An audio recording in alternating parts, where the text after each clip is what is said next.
Ajude os Sussurros do Imaginário a crescer. Ama os audiobooks do canal? Que tal apoiar esse projeto e ajudar a trazer ainda mais histórias incríveis para todos? Contribua com qualquer valor via Pix. Escaneie o QR Code na tela e faça parte dessa jornada literária. Seu apoio nos ajuda a produzir mais e melhor. Cada contribuição mantém viva a magia das histórias e fortalece essa comunidade de apaixonados por literatura. Muito obrigado pelo seu apoio. Bem-vindo aos Sussurros do Imaginário. Nosso canal é totalmente dedicado a audiobooks, proporcionando uma experiência imersiva para todos os amantes de boas histórias. Aqui, você pode relaxar e deixar sua imaginação fluir enquanto escuta os melhores títulos literários. Dica especial: para uma experiência ainda mais completa, recomendamos que você acompanhe o audiobook com o livro físico ou o e-book. Dessa forma, você poderá desfrutar tanto da narrativa quanto do texto original, unindo os dois mundos. Pedimos desculpas especialmente aos deficientes visuais por quaisquer falhas que possam ocorrer nos audiobooks, como trechos em outras línguas, pequenos erros de narração ou tradução. Isso acontece porque utilizamos narração sintética para manter a produção dos áudios. Queremos ouvir você. Sugira nos comentários livros que gostaria de ver aqui no canal. Não se esqueça de curtir, comentar e se inscrever para ficar por dentro de todas as novidades. Obrigado por estar conosco e bons sussurros.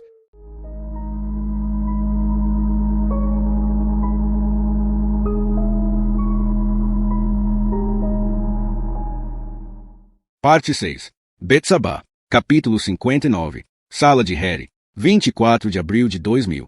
A primeira ofensiva da primavera chegou tarde. Não começou a se deixar sentir até finais de março. Em abril já havia se derretido toda a neve até Sonsvan. Mas depois a primavera teve que bater em retirada pela segunda vez, pois nevou tão copiosamente que a neve formou grandes montes até no centro da cidade, e se passaram semanas até que o sol fosse capaz de derretê-la outra vez. Os excrementos dos cachorros e o lixo do ano anterior empesteavam as ruas. O vento aumentou de velocidade nos espaços abertos de Grand Lancer e da Galeria Oslo, levantava a areia e obrigava os passantes a esfregar os olhos e a cuspir enquanto caminhavam. As pessoas falavam da mãe solteira que talvez chegasse a reinar um dia, da Liga Europeia de Futebol e do tempo tão inusual que sofriam. Na delegacia se falava do que cada um fizera em Semana Santa, da mísera subida dos salários, como se tudo continuasse igual. Mas nem tudo continuava igual. Harry estava sentado em sua sala com os pés em cima da mesa olhando para o céu sem nuvens, as pensionistas usando horrendos chapéus que enchiam as calçadas pelas manhãs, as vans que passavam com semáforo em amarelo, todas essas pequenas coisas que davam à cidade aquela falsa aparência de normalidade. Fazia tempo que vinha pensando, e se perguntava se ele seria o único em não se deixar enganar. Há 6 semanas que tinham enterrado Ellen, mas quando olhava para fora, não notava nenhuma mudança. Bateram à porta. Harry não respondeu, mas a porta se abriu de qualquer maneira. Era o chefe de grupo Barney Blair. Soube que voltou.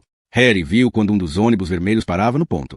Na lateral do ônibus se via um anúncio publicitário de seguros de vida da companhia Storebrand. Pode me dizer por quê, chefe? Perguntou de repente. Por que os chamam de seguros de vida quando, na realidade, são seguros de morte? Blair suspirou e se sentou na borda da mesa. Por que não tem mais cadeiras aqui, Harry?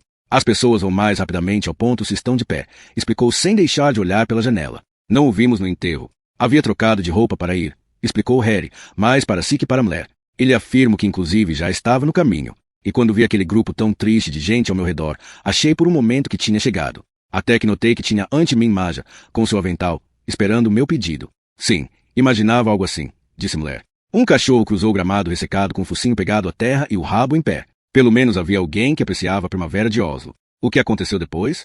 Perguntou Blair. Esteve ausente durante algum tempo. Harry encolheu os ombros. Estive ocupado. Tenho um novo inquilino, um tordo com uma só asa. E aproveitei para repassar mensagens antigas da minha secretária eletrônica.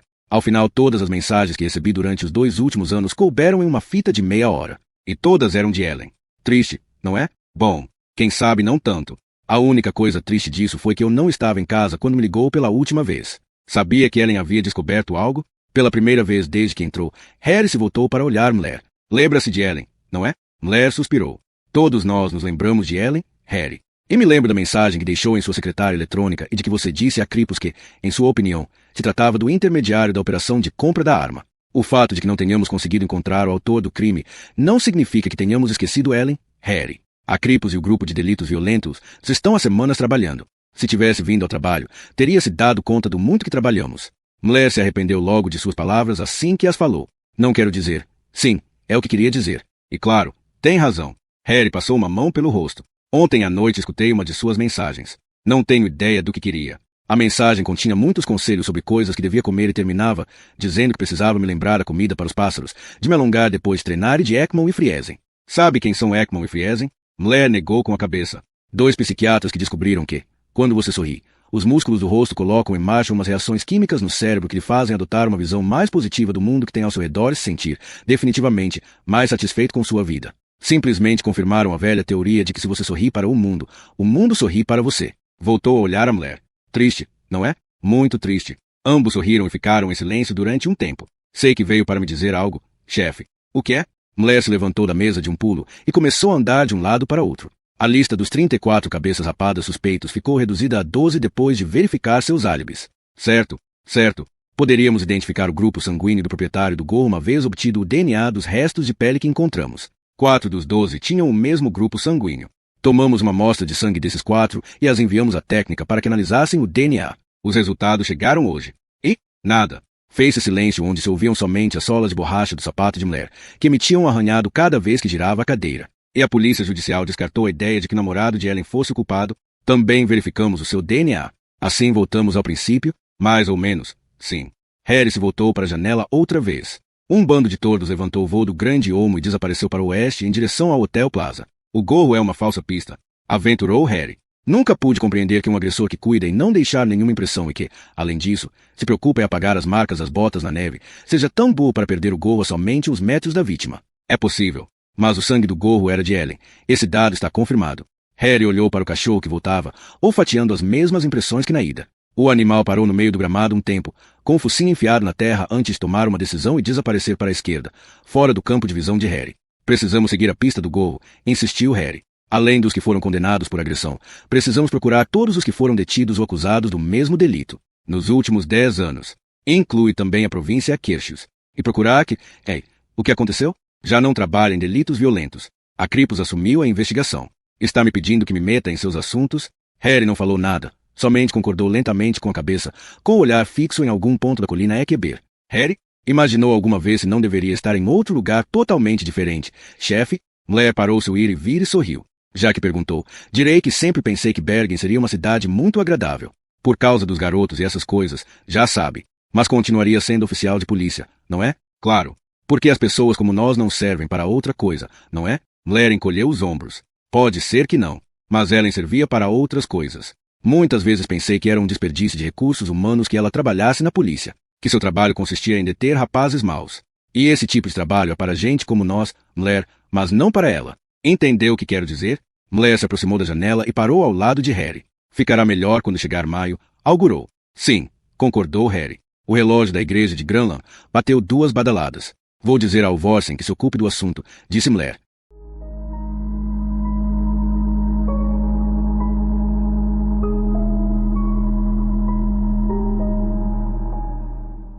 Capítulo 60. Ministério de Assuntos Exteriores. 27 de abril de 2000. Sua ampla experiência com as mulheres havia ensinado a Bernit Brandau que, nas ocasiões em que havia decidido que existia uma mulher a que não somente desejava conseguir, mas que, além disso, precisava conseguir, sempre se devia a uma das 4 razões seguintes.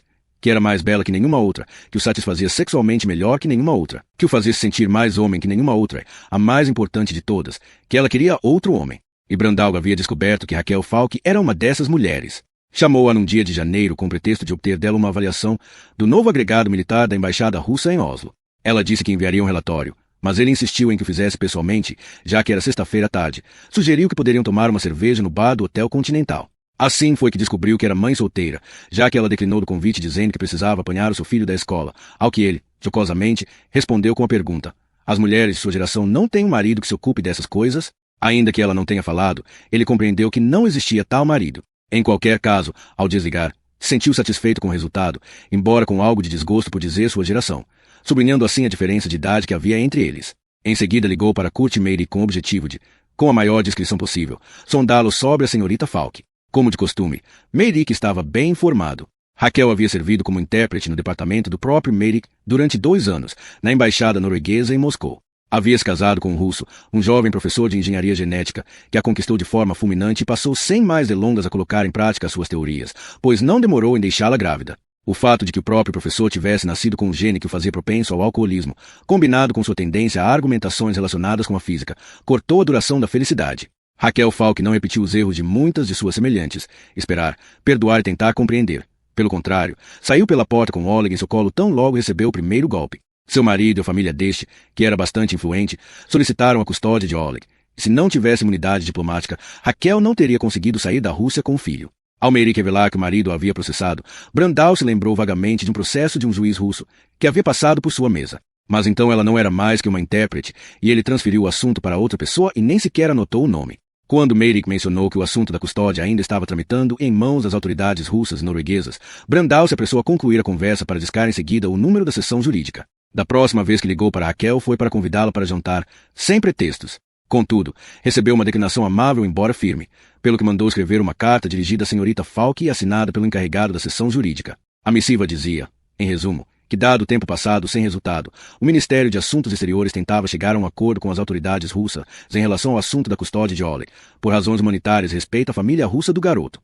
O que era como dizer que Raquel Falk e Oleg deveriam se apresentar ante o juiz russo e acatar a sua sentença. 4 dias mais tarde, Raquel ligou para perguntar se poderiam se ver com o objeto de tratar de um assunto pessoal. Ele respondeu que, nesse momento, andava muito ocupado, o que era verdade, e perguntou se poderiam transferi-lo por um par de semanas. Quando ela, com certo tremor de voz que o seu tom deixou traduzir, em geral tão profissional e correto, pediu que fizesse possível para marcar a entrevista com ela o mais rápido possível, ele respondeu, após uma breve reflexão, que a única possibilidade seria na sexta-feira às 6 da tarde, no bar do Hotel Continental. Lá pediu um gin tônica enquanto ela explicava o problema, imersa em algo que ele imaginou que deveria ser a confusão biologicamente condicionada de uma mãe. Concordou com a cabeça adotando um gesto grave, se esforçou em mostrar compaixão com os olhos e finalmente se atreveu a pousar sobre a dela, uma mão paternal e protetora. Ela estremeceu, mas ele fingiu não se dar conta e explicou que, por desgraça, não poderia revogar as decisões de seus superiores, mas que, claro, faria o que estivesse em suas mãos para evitar que ele tivesse que se apresentar ante o juiz russo. Sublinhou assim mesmo que, levando em conta a influência política da família de seu ex-marido,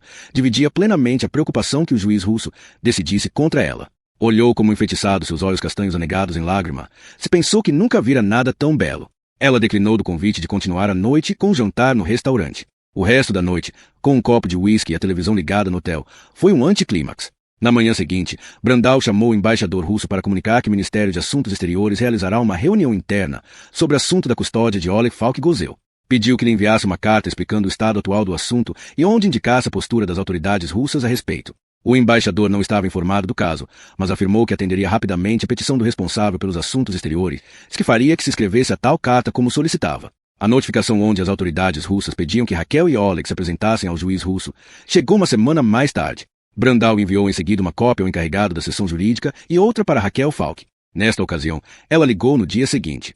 Depois de escutar um pouco, Brandao falou que não seria compatível com a sua posição diplomática tentar exercer a sua influência sobre aquele assunto e que, de qualquer maneira, não era conveniente que falassem disso pelo telefone. Como sabe, eu não tenho filhos, falou. Mas segundo me descreveu Oleg, parece ser um menino maravilhoso. Se o conhecesse então, começou ela. Isso não é impossível. Casualmente, li na correspondência que mora na rua Holmenkollen, que fica muito próximo de Nordjylland. Notou uma vacilação no silêncio que se fez do outro lado do fio telefônico, mas sabia que as circunstâncias estavam a seu favor. Talvez às 9 da manhã à noite, houve uma longa pausa antes que ela respondesse. Nenhum garoto de 6 anos está acordado às 9 da noite. Concordaram que ele iria às 6 da tarde. Oleg tinha os olhos castanhos de sua mãe, e era um garoto muito bem educado. Contudo, Brandao se preocupou que a mãe não quisesse deixar o tema do processo, nem tampouco mandar Oleg para a cama. Chegou inclusive a suspeitar que mantinha o rapaz como refém no sofá. Brandao tampouco gostava que o rapaz o olhasse tão fixamente. No final, Brandao compreendeu que Roma não fora construída em um dia, mas, de qualquer maneira, tentou algo quando se encontrava na porta, já a ponto de sair. Olhou-a fixamente nos olhos e falou, não somente é uma bela mulher, Raquel, também é uma pessoa muito valente. Quero que saiba que a apreciou muito. Não estava muito certo de como interpretar o seu olhar, mas, ainda assim, atreveu a se inclinar e dar um beijo em seu rosto. A reação dela foi algo ambígua. Sua boca sorria agradecendo o elogio, mas seus olhos pareciam frios quando adicionou. Sinto tê-lo entretido tanto tempo, Brandao.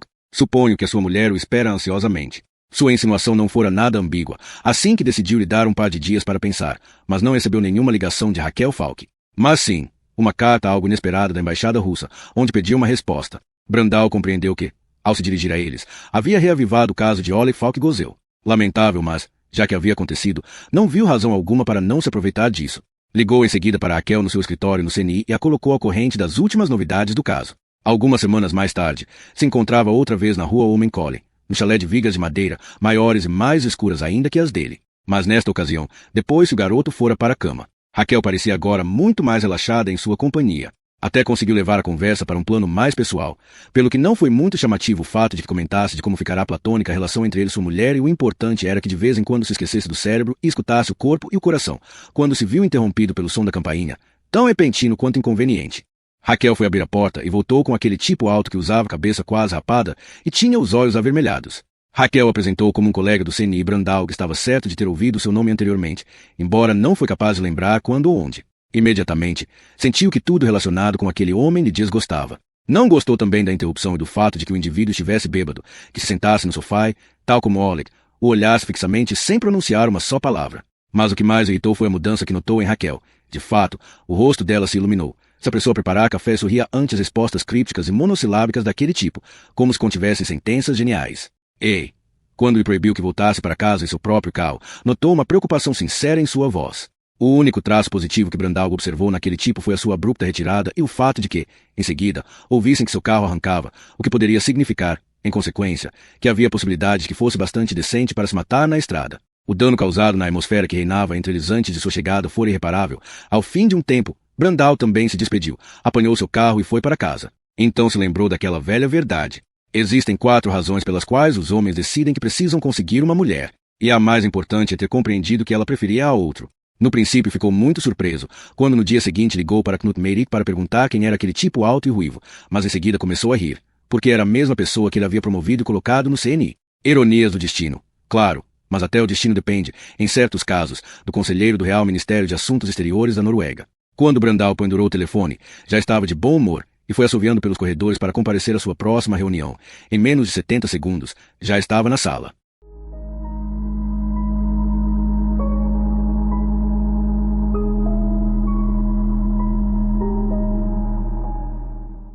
Capítulo 61.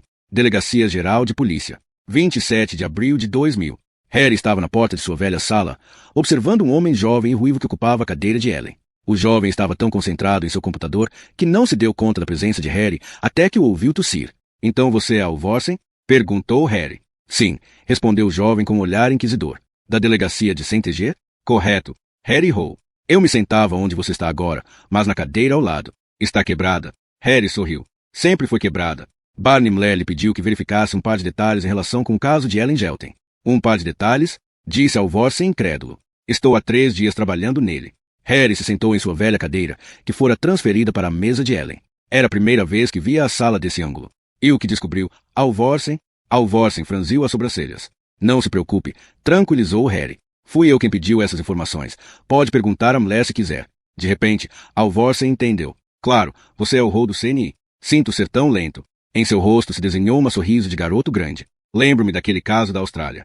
Quanto foi isso mesmo? Há bastante tempo. Como dizia? Sim, a lista. Bateu com os nós dos dedos em um monte de documentos obtidos do computador. Aqui estão todos os que foram detidos, acusados ou condenados por agressões graves durante os últimos 10 anos. Existem mais de 1000 nomes. Essa parte foi simples. O problema consiste em descobrir quem está raspado. Essa informação não figura em nenhum lugar. Podem demorar semanas. Harry se estirou na cadeira. Entendo, mas o registro central da polícia tem chaves para os tipos de armas que foram utilizadas. Faça uma busca segundo o tipo de arma utilizada na agressão e vamos ver quantos ficam. Para dizer a verdade, havia pensado em sugerir a mesma coisa para Mler, quando vi a quantidade de nomes que havia. A maioria dos que aparecem na lista utilizaram navalhas, armas de fogo ou simplesmente as mãos. Poderia ser confeccionada uma nova lista dentro de umas horas. Harry se levantou. Bem, disse. Não me lembro do número do meu ramal interno, mas o encontrará na lista de telefones. E da próxima vez que tiver uma boa ideia, não duvide em falar. Aqui na capital não somos tão espertos. Alvorsen deu uma risadinha insegura.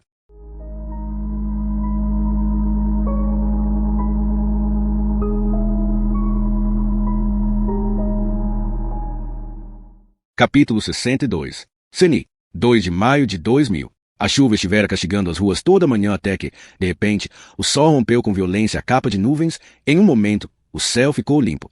Harry estava sentado com os pés em cima da mesa e as mãos apoiadas na nuca, fingindo que pensava no Riffle Macklin. Mas seus pensamentos haviam fugido pela janela, pelas ruas recêlavadas pela chuva que agora cheiravam asfalto quente e molhado, até as vias do trem, na parte mais alta de Holmenkollen, onde ainda se viam montes grisalhos de neve no bosque de abetos e onde Raquel, Oleg e ele haviam saltado pelos primaverais caminhos nomeados, tentando evitar os charcos mais profundos. Harry lembrava vagamente que ele também fizera esse tipo de excursões domingueiras quando tinha a idade de Oleg. Quando as excursões eram muito longas e ele e SS ficavam para trás, seu pai ia deixando pedaços de chocolate nos ramos mais baixos. SS ainda acreditava que o chocolate Quiclus crescia nas árvores. Oleg não falou muito com Harry durante as 2 primeiras visitas. Mas não importava. Harry tampouco sabia o que falar com Oleg. De qualquer maneira, a timidez de ambos começou a se dissipar quando Harry descobriu que Oleg tinha o Tétis em seu Game Boy. Sem piedade nem vergonha, Harry jogou o melhor possível e ganhou daquele garoto de 6 anos por mais de 40.000 pontos. Depois daquilo, Oleg começou a perguntar coisas, como porque a neve era branca e outras. No domingo anterior, Oleg havia descoberto uma lebre com pelagem de inverno que começou a correr diante deles. Então, Harry segurou a mão de Raquel. Estava fria por fora e quente por dentro. Ela ladeou a cabeça e sorriu enquanto balançava o braço para frente e para trás, como dizendo, estamos brincando de dar a mão, mas isso não é sério. Deu-se conta de que, quando alguém se aproximava, ela ficava um pouco tensa, de modo que a soltou. Depois, comeram chocolate no restaurante da Frogneseteren, e Oleg perguntou por que havia primavera. Harry convidou Raquel para jantar. Era a segunda vez. A primeira vez que o fez, Raquel falou que pensaria.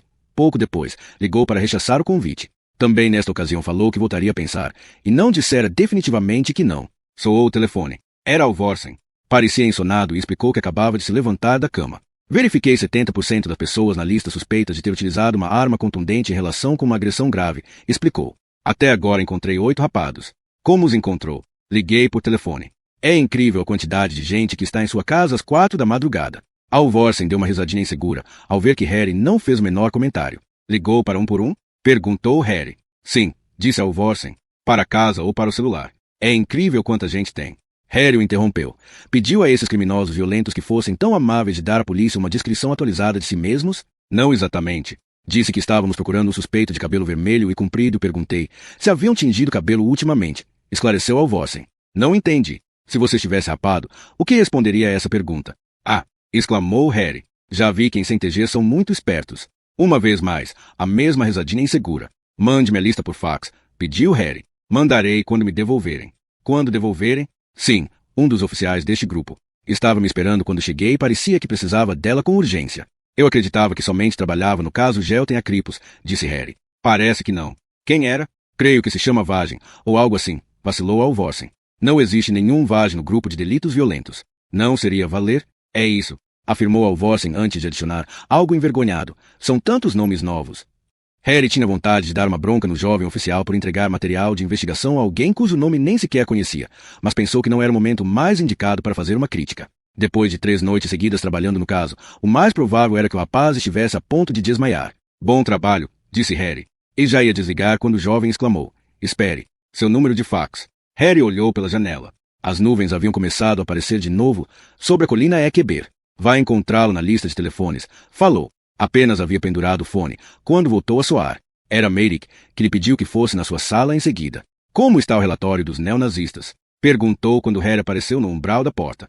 Mal, respondeu Harry sentando na cadeira. O casal real norueguês olhava da foto que estava pendurada por cima da cabeça de Meirik. O i do teclado não está funcionando, adicionou Harry. Meirik sorriu tão forçadamente como o homem da foto e pediu a Harry que, no momento, esquecesse relatório. Preciso de você para outra coisa. O chefe de informação da organização Sindical Nacional acaba de me ligar. A metade da diretoria recebeu hoje ameaças de morte por fax. Todas elas com a assinatura 88, uma representação críptica da saudação Heil Hitler.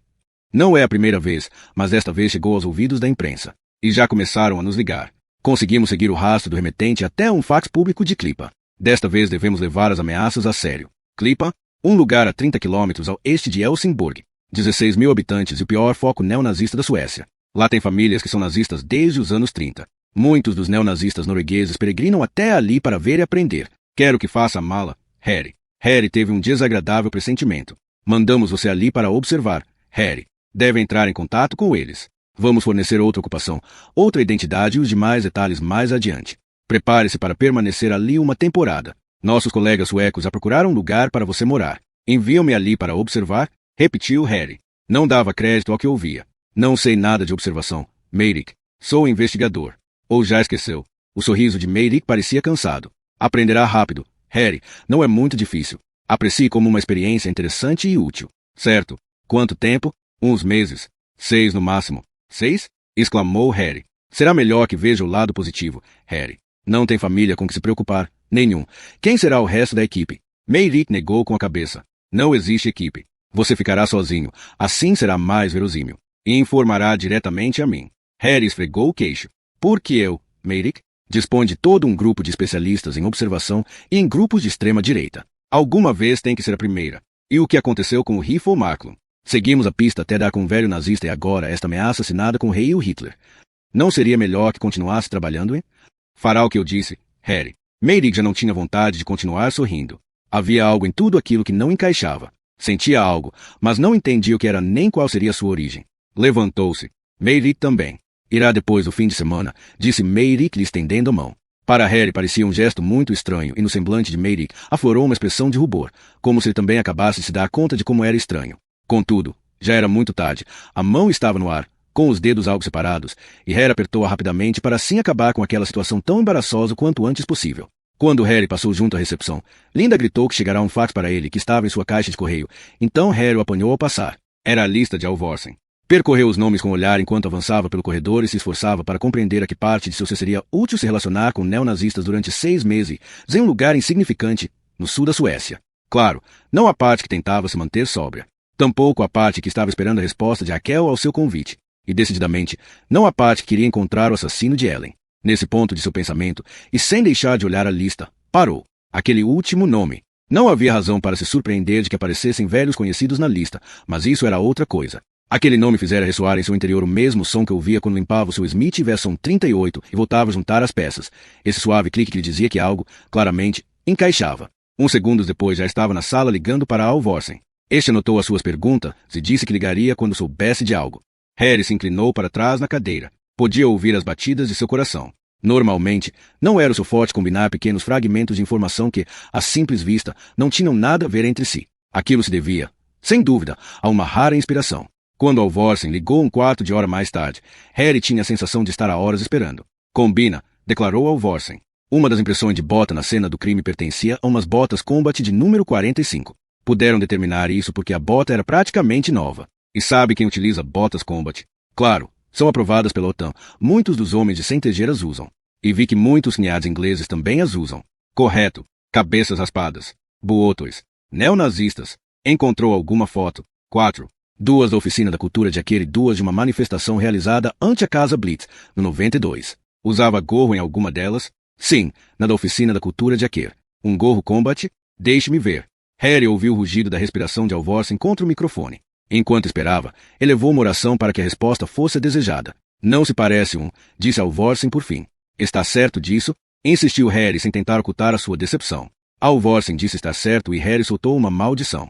Mas as botas nos serão de ajuda, não? Lembrou Alvorsen timidamente. O assassino já terá se desfeito delas, a menos que seja idiota. E o fato de que tentasse apagar as impressões que deixou sobre a neve indica que não é. Harry duvidava. Reconhecia essa sensação, esse repentino convencimento de saber quem era o autor do crime. E sabia que essa sensação era perigosa, porque deixava de dar passagem à dúvida, a essas pequenas vozes que sugerem contradições, que a perspectiva não é perfeita. A dúvida era como um jarro de água fria, e ninguém quer um jarro de água fria quando sente que está a ponto de deter um assassino. Sim, Harry estivera certo outras vezes. E havia errado. Alvorsen continuava falando. Os homens de Saint-Léger compram as botas Combat diretamente dos Estados Unidos, assim que não pode ter muitas lojas que as vendam.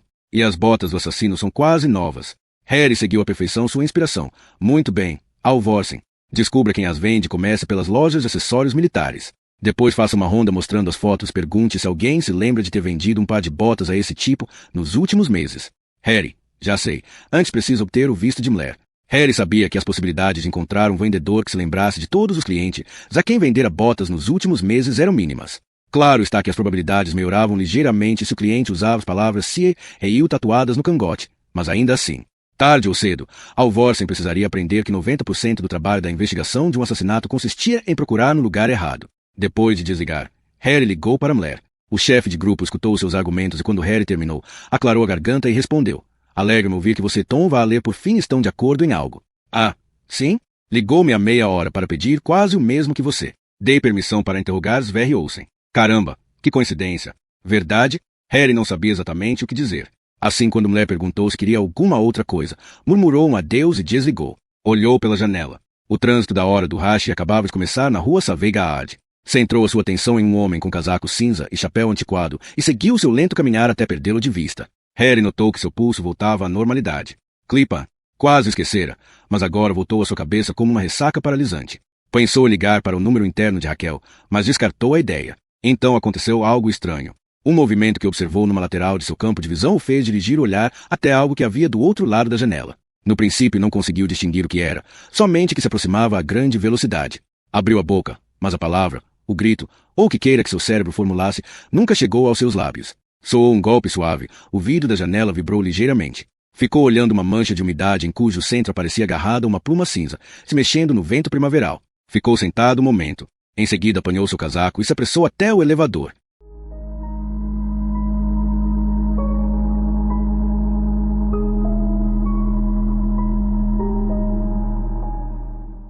Capítulo 63. Acroquelivei. 2 de maio de 2000. Sverre Olsen subiu o volume do rádio. Folheava lentamente as páginas do último número da revista de moda Quiner e que a de sua mãe, enquanto escutava o locutor dar notícia das cartas de ameaças recebidas pelos líderes da organização sindical. As gotas caíam sem cessar pelo canaleta que passava justo sobre a janela da sala. Soltou uma gargalhada. Parecia um dos planos de Roger Quisset, ainda que esperasse que desta vez as cartas tivessem menos erros de ortografia. Olhou o relógio. Naquela tarde se falaria muito do assunto em torno das mesas da pizzaria Herbert. Estava sem dinheiro, mas nessa semana havia consertado o velho aspirador Vilfa e sua mãe talvez estivesse disposta a emprestar 100 coroas a ele. A merda com o príncipe. Podia ir ao diabo. Já haviam passado 15 dias da última vez que dissera que pagaria dentro de um par de dias. Entretanto, um par de pessoas às quais Verre devia dinheiro começavam a adotar um tom desagradavelmente ameaçador. E o pior de tudo, outros ocupavam a sua mesa na pizzaria. Já havia passado bastante tempo do ataque ao Dennis Kebab. Ultimamente, quando estava na pizzaria, vinha às vezes uma vontade irresistível de se levantar e gritar que fora ele quem havia matado o policial em Grunerka. Que o jogo de sangue que brotou com o último golpe saiu disparado para cima como um geyser, que morrera entre gritos. Não havia razão para confessar que não tinha nem ideia de que fosse oficial de polícia. Nem tampouco que o sangue quase o fez vomitar. O príncipe poderia ir ao diabo. Sverre merecia esses 40 mil. Ninguém iria negar. Mas o que poderia fazer? Depois do que havia acontecido, o príncipe havia lhe proibido de ligar. Como precaução até que a coisa tivesse se acalmado um pouco, falou. As ferragens da velha porta da rangeram. Sverre se levantou, desligou o rádio e saiu para o corredor. Enquanto subia as escadas, ouviu os passos de sua mãe sobre as pedras do caminho. Já em seu quarto, ouviu também o tilintar das chaves na fechadura. Enquanto ela transitava embaixo, ele parou de pé em meio do quarto se olhando no espelho. Passou uma mão pela calva e sentiu os milimétricos cabelos que lhe roçavam os dedos como uma escova de dentes. Havia-se decidido. Ainda que conseguisse os 40 mil, procuraria um trabalho. Estava farto de estar em casa sem fazer nada e, na verdade, também estava até o topo com os amigos da pizzaria. Farto de seguir as pessoas que não iam a parte alguma. Havia realizado o curso de técnico eletricista na escola de formação profissional e era bom em consertar aparelhos. Havia muitos eletricistas que procuravam aprendizes e ajudantes. Em um par de semanas, o cabelo teria crescido o suficiente para que não se visse a tatuagem de Sie e Il no cangote. Certo, o cabelo. De repente se lembrou da ligação que receberá na noite anterior, o policial com acento de trem dela que havia lhe perguntado se usava cabelo tingido de vermelho. Quando acordou nessa manhã, pensou que fora um sonho, até que sua mãe perguntou no café da manhã que tipo de gente era que ligava para uma casa às 4 da madrugada. Sverre afastou o olhar do espelho e se concentrou nas paredes de seu quarto. A foto do líder, os postéres do discurso de Burrum, a bandeira com a suástica, as cruzes de ferro e o pôster de Bland Ono, uma imitação dos velhos cartazes de propaganda de Joseph Goebbels. Pela primeira vez se deu conta de que lembrava o quarto de um garoto. Se substituísse o pendão da resistência branca pelo do Manchester United e a foto de Heinrich Himmler pela de David Beckham, aquilo pareceria o dormitório de um rapaz de 14 anos. Sverre, gritou a sua mãe. Fechou os olhos. Não terminava nunca. Nunca terminava. Sim, respondeu tão alto que o grito lhe ressoou na cabeça. Tem alguém aqui que quer falar contigo? Lá mesmo? Alguém que queria falar com ele? Sverre abriu os olhos e observou indeciso a sua própria imagem no espelho. Nunca alguém ia à sua casa. Segundo acreditava, nem sequer sabiam que morasse ali. Sentiu que o coração acelerava. Seria o policial de trem dela outra vez? Já estava a caminho da porta quando esta se abriu. Bom dia, Olsen. Pela janela da escada entrava o sol da primavera, de modo que, à contraluz, somente viu no umbral a silhueta de um homem. Mas ao ouvir sua voz, soube perfeitamente quem era. Não se alegra em me ver? Perguntou o príncipe fechando a porta lá atrás de si. Já dentro, olhou com curiosidade as paredes. Belo encão que tem aqui. Como deixaram? Sua mãe? Mostrei isso, explicou o príncipe ao mesmo tempo em que agitava em sua mão uma carteira com o escudo nacional endourado sobre fundo celeste. No dorso se lia polícia. Merda, disse Sverre engolindo saliva. É de verdade? Quem sabe? Relaxe, Olsen. Sente-se. O príncipe lhe apontou a cama, e ele se sentou a cavalo na cadeira da mesa. O que faz aqui? Quis saber Sverre. O que acha? Perguntou o príncipe por sua vez, com um amplo sorriso. Chegou a hora de ajustar contas, Olsen. Ajustar contas? Sverre não havia se recobrado ainda da surpresa. Como o príncipe sabia onde morava? E aquela carteira da polícia? Ao vê-lo agora, Sverre se deu conta de que o príncipe poderia ser policial. O cabelo perfeitamente penteado, os olhos tão frios, o bronzeado de solário e o dorso bem treinado, o casaco curto de pele negra suave e os jeans azuis. Que estranho que não tivesse se dado conta antes. Sim, disse o príncipe sem perder o sorriso. Chegou a hora de saldar contas. Apanhou um envelope do bolso interior e o estendeu a Sverre. Por fim, exclamou Sverre com um sorriso fugaz e nervoso ao mesmo tempo, enquanto metia a mão no envelope. Mas o que é isso? Perguntou ao ver que o que retirava era uma folha de papel. É uma lista com os nomes das 8 pessoas às que o grupo de delitos violentos visitará em breve e das que, com toda probabilidade, tomará uma amostra de sangue para análise de DNA e verificará se coincide com os restos de pele que encontraram no gorro que deixaste no lugar do crime. Meu gorro? Você me disse que o havia encontrado em seu carro e que a havia queimado. Sverre olhava aterrado ao príncipe, que negava com um gesto compassivo. Pois parece que o que aconteceu na realidade foi que, quando voltei ao lugar do crime, vi que havia ali um casal jovem, muito assustado, que esperava a chegada da polícia. O gorro deve ter caído na neve a somente uns metros do corpo. Sverre passou as mãos pela cabeça várias vezes. Parece confuso, Olsen. Sverre concordou com a cabeça e tentou sorrir, mas seus lábios não pareciam dispostos a lhe obedecer. Quer que explique? Sverre concordou outra vez. Quando um policial morre assassinado, se atribui ao caso a máxima prioridade até se encontrar o assassino, sem importar o tempo que demore. Esta norma não está em nenhum regulamento, mas o fato é que nunca se questionam os recursos utilizados quando a vítima é oficial de polícia. Esse é o problema quando se mata um policial. Os investigadores nunca se rendem até encontrar. Apontou a Sverre. O culpado. É só uma questão de tempo, assim que me permitia ajudar um pouco os investigadores para que a espera não fosse tão longa. Mas, se perguntará por que ajudei a polícia a encontrá-lo quando é mais provável que me delate para que lhe reduzam a pena, Sverre engoliu em seco. Tentou pensar, mas aquilo era demasiado e sua mente travou. Compreendo. É complicado, não é? Disse o príncipe apontando um dedo para a réplica da cruz de ferro que pendia de um prego na parede. Claro, poderia ter-lhe dado um tiro logo depois do assassinato. Mas então a polícia se teria dado conta de que o objetivo do crime não era outro que o de eliminar pistas, e teriam continuado a investigação.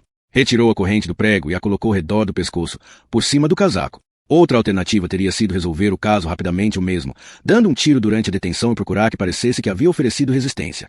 O problema com esta solução era que teriam podido suspeitar da extraordinária competência de uma pessoa capaz de resolver o caso por si só. Alguém poderia começar a pensar, principalmente quando essa pessoa é a última que viu Ellen Jayten com vida. Ficou silêncio e soltou uma gargalhada. Não coloque essa cara de medo, Olsen. Disse que essas são as alternativas que imaginei. O que fiz foi ficar à margem, me manter informado sobre a investigação e ver como apertavam o cerco ao seu redor. Meu plano era me meter no jogo quando se aproximassem muito e me encarregar eu mesmo da última etapa. Por certo que foi um bêbado que agora trabalha no CNI quem deu com sua pista. Você é policial? Fiquei bem? Perguntou o príncipe apontando a cruz de ferro. Esqueça, eu sou um soldado como você, Olsen. Um barco deve ter as madeiras bem seladas, do contrário, afundaria a menor fuga de água. Sabe o que teria acontecido se tivesse revelado a minha identidade? Sverre tinha seca a boca e a garganta e apenas conseguia engolir saliva. Tinha medo, muito medo. Não poderia permitir que saísse vivo deste quarto. Compreendeu? Sim, disse Sverre com voz rouca. M. Meu dinheiro. O príncipe colocou a mão no interior de seu casaco de pele e apanhou uma pistola. Não se mova. Aproximou-se da cama, sentou ao lado de Sverre e apontou a porta enquanto agarrava a arma com as duas mãos. É uma pistola Glock, a arma corta mais segura do mundo. Chegou ontem da Alemanha. Apagaram o número de série. Seu valor na rua é de umas 8.000 coroas. Considere-o como primeira prestação do pagamento. Sverre se sobressaltou ao ouvir a detonação. Olhou atônito o pequeno buraco que se abrirá na parede, sobre a porta. No raio de sol que se filtrou como um laser pelo orifício atravessando a habitação, dançavam partículas de pó. Toque-a! Exortou o príncipe deixando cair a pistola no colo de Sverre. Depois, se levantou e se encaminhou até a porta. Segure-a com força. Um equilíbrio perfeito, não é? Sverre sopesou a culatra. Com apatia. Notou que o suor havia lhe empapado a camiseta. Fez um buraco na parede. Não poderia pensar em outra coisa. Que a bala fizera outro buraco e que ainda não havia conseguido chamar alguém para que o consertasse. Então, se passou o que tanto temia. E fechou os olhos. Sverre, sua mãe parecia estar a ponto de entrar. Agarrou a pistola com força. Sempre parecia estar a ponto de entrar. Voltou a abrir os olhos, e junto à porta, viu que o príncipe se voltava como em câmara lenta. Viu que levantava os braços que seguravam um negro e reluzente Smith e verso nas mãos. Sverre, uma chama amarela saiu do cano. Sempre a imaginava ali, ao pé da escada. Mas nesse momento, a bala o alcançou, entrando pela testa e saindo pelo cangote, levando junto a si o reio da tatuagem. Entrou em seguida pela parede, atravessando-a, antes de parar no revestimento do muro exterior. Mas então Sverre Olsen já estava morto.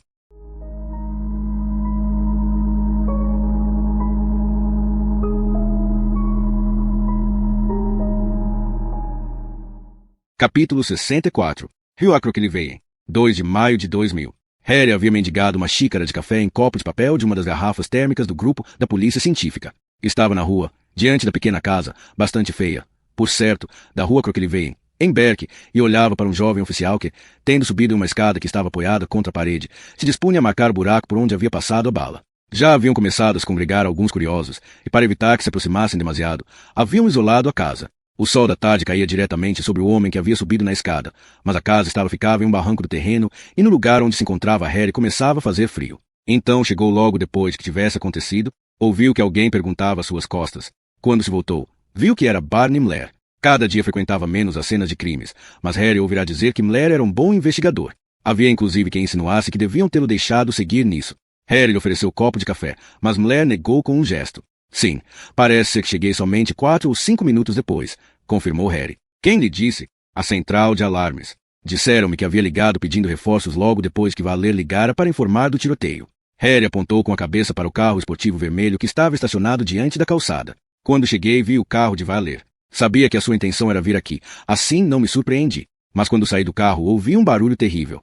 No princípio pensei que se tratava de um cachorro da vizinhança, mas, quando comecei a subir, compreendi que o som vinha do interior da casa e que não era um cachorro, mas de uma pessoa. Não queria correr nenhum risco, assim liguei pedindo um carro à delegacia de Kerr. Era a mãe? Harry concordou. Estava histérica. Demoraram quase meia hora para tranquilizá-la, o suficiente para que dissesse algo inteligível. Weber está agora na sala falando com ela. O velho e sensível Weber? Weber é bom. É um grosseiro no trabalho, mas é realmente bom com as pessoas nestas situações. Eu sei. Estava de brincadeira. O que Valer diz? Harry encolheu os ombros. Compreendo, disse Mler. É um tipo muito frio. Isso é bom.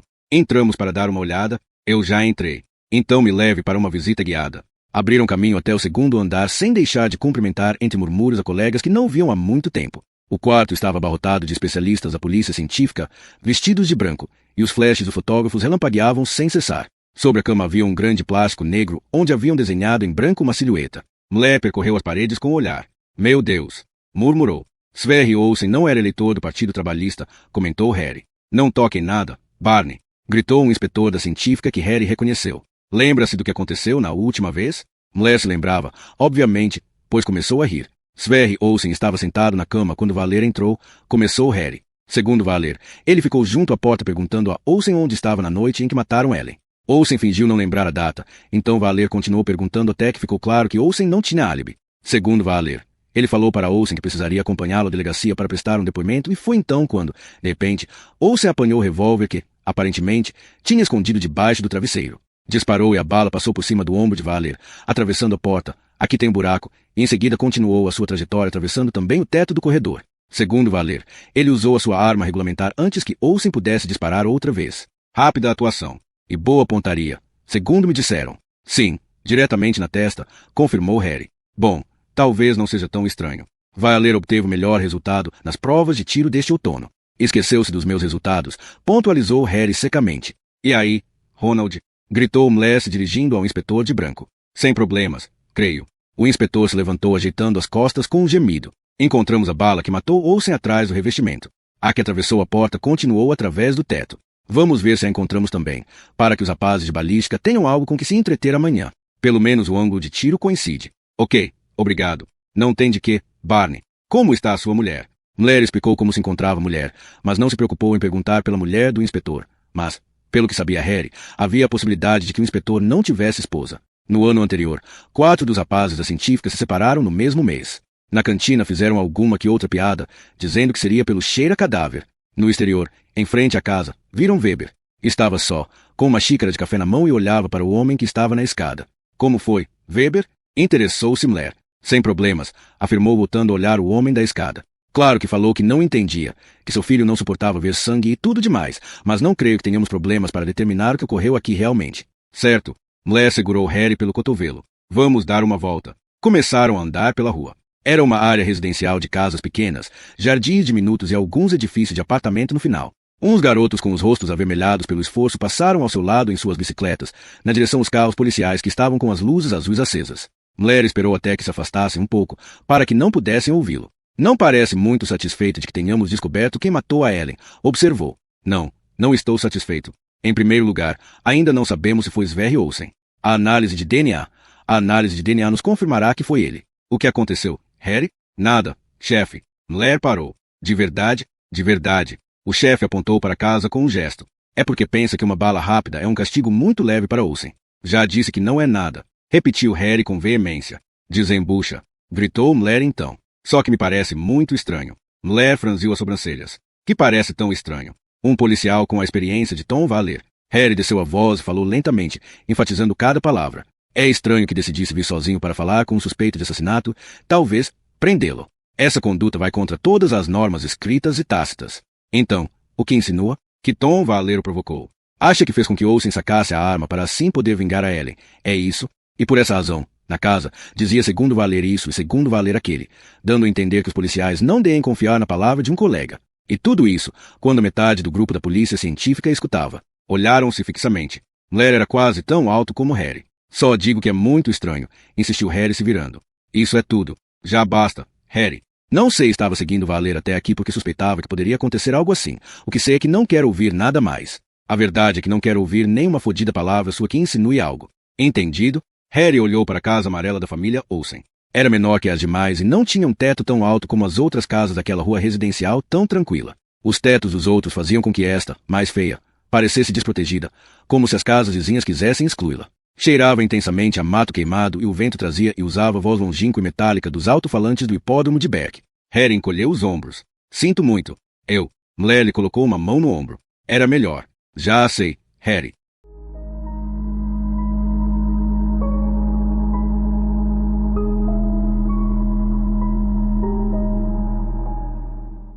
Capítulo 65.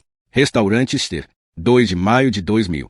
O velho estava lendo o Diário of Temposten. Já chegará à página de esportes quando se deu conta de que a garçonete esperava junto à sua mesa. Alô, cumprimentou a mulher colocando ante ele a cerveja. Como de costume, não respondeu. A garçonete tinha uma idade indefinível, mas ele calculava que estaria entre os 35 e os 40. Por seu aspecto se diria que havia aproveitado esses anos tanto ou mais que a clientela que servia. Tinha, não obstante, um sorriso agradável. O velho suspeitava que não fosse das que se assustavam facilmente, que aguentaria bem qualquer convite. A mulher saiu e ele deu seu primeiro gole enquanto deixava vagar o olhar pelo local. Deu uma olhada no relógio. Levantou-se e se dirigiu ao telefone público que havia ao fundo do local. Colocou 3 moedas e uma coroa. Discou o número e esperou. Depois de 3 tons de chamada, atenderam e o velho ouviu uma voz. Casa do Ju. Signe? Sim. Sua voz denotava que estava assustada, que sabia quem ligava. Aquela era a 6ª vez, de modo que o mais provável era que estivesse esperando essa ligação. Sou Daniel, disse ele. Quem? O que quer? Ouviu-a respirar fundo do outro lado. Já disse que sou o Daniel. Só quero que repita o que você disse naquela vez. Lembra-se. Precisa parar com isso. Daniel está morto. Tenha fé até na morte, Signe. Não até a morte, mas na morte. Vou ligar para a polícia. Então o velho desligou, apanhou o chapéu e casaco e saiu lentamente à rua, onde brilhava o sol. Na colina Santanchaugen haviam começado a brotar os primeiros botões. Agora faltava pouco.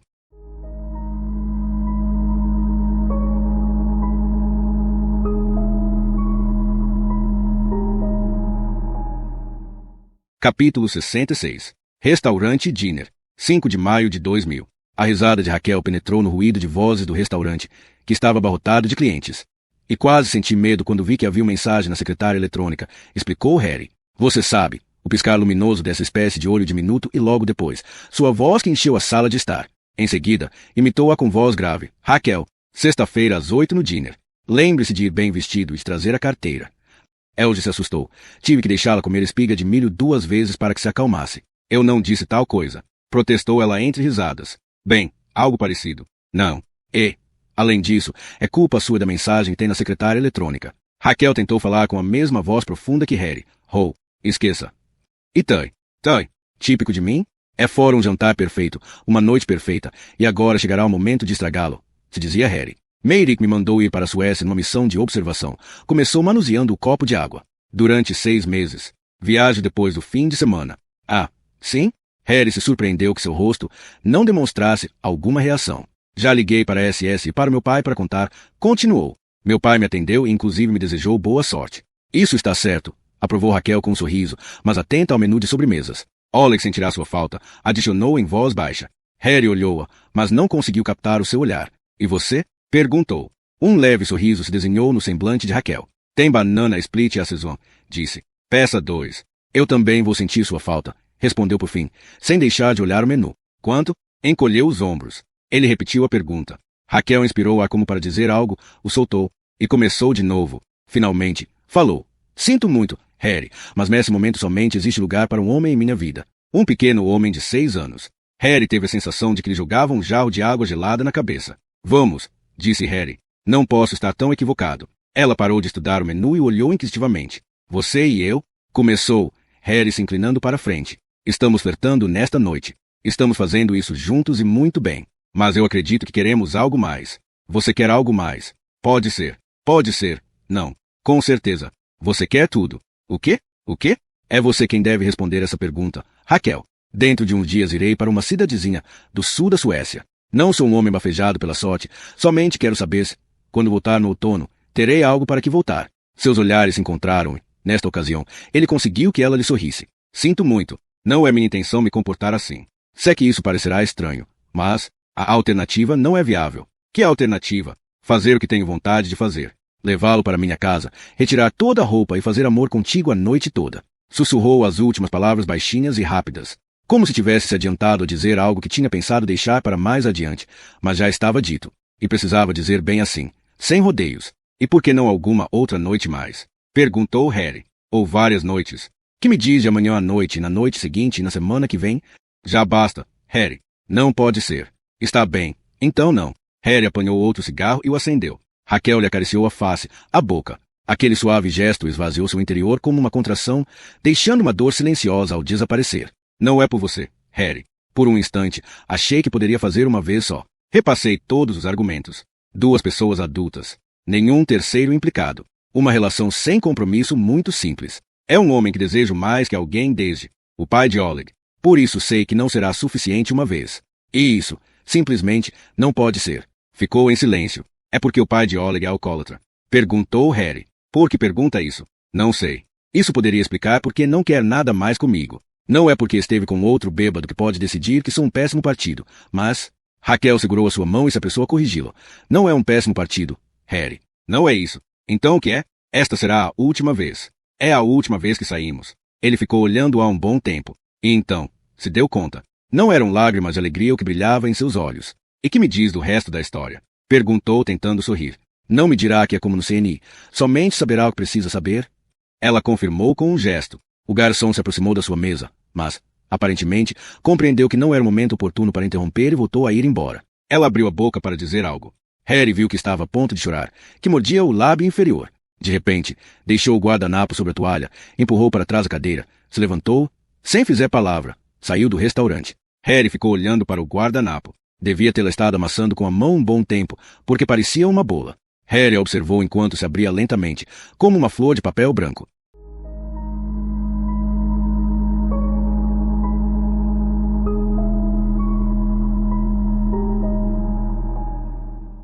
Capítulo 67. Apartamento de Alvorsen. 6 de maio de 2000. Quando o telefone acordou o oficial Alvorsen, os dígitos luminosos da tela de seu despertador apontavam 1h20 da madrugada. Oh, estava dormindo? Não, mentiu Alvorsen sem saber por quê. Queria fazer umas perguntas sobre Sverre Olsen. A julgar pelo som de sua respiração e o bulício do trânsito no fundo, parecia que Harry estava andando pela rua. Sei o que quer saber, afirmou Alvorsen. Sverre Olsen comprou umas botas Combat na Top Secret, na rua Henrik Ibsen.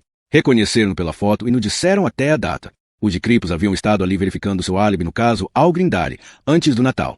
Mas toda essa informação enviei por fax para sua sala nesta manhã. Eu sei, venho dali. Agora, não saiu para jantar esta noite? Bem, a ceia acabou muito rápida. E depois foi para o trabalho? Perguntou Alvorsen, incrédulo. Sim, parece isso. E foi seu fax que me pôs a pensar. Poderia verificar um par de coisas mais amanhã? Alvorsen deu um suspiro. Em primeiro lugar, Blair havia lhe advertido, em termos impossíveis de repetir, que Harry Hole estava totalmente fora do caso Ellen Gelten.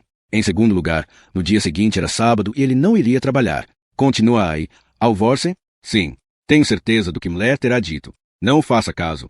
Estou lhe dando a oportunidade de se aprofundar no seu aprendizado sobre o trabalho de investigação. Harry, o problema é que... Cale e escute, Alvorsen. Alvorsen disse para si uma maldição. E obedeceu.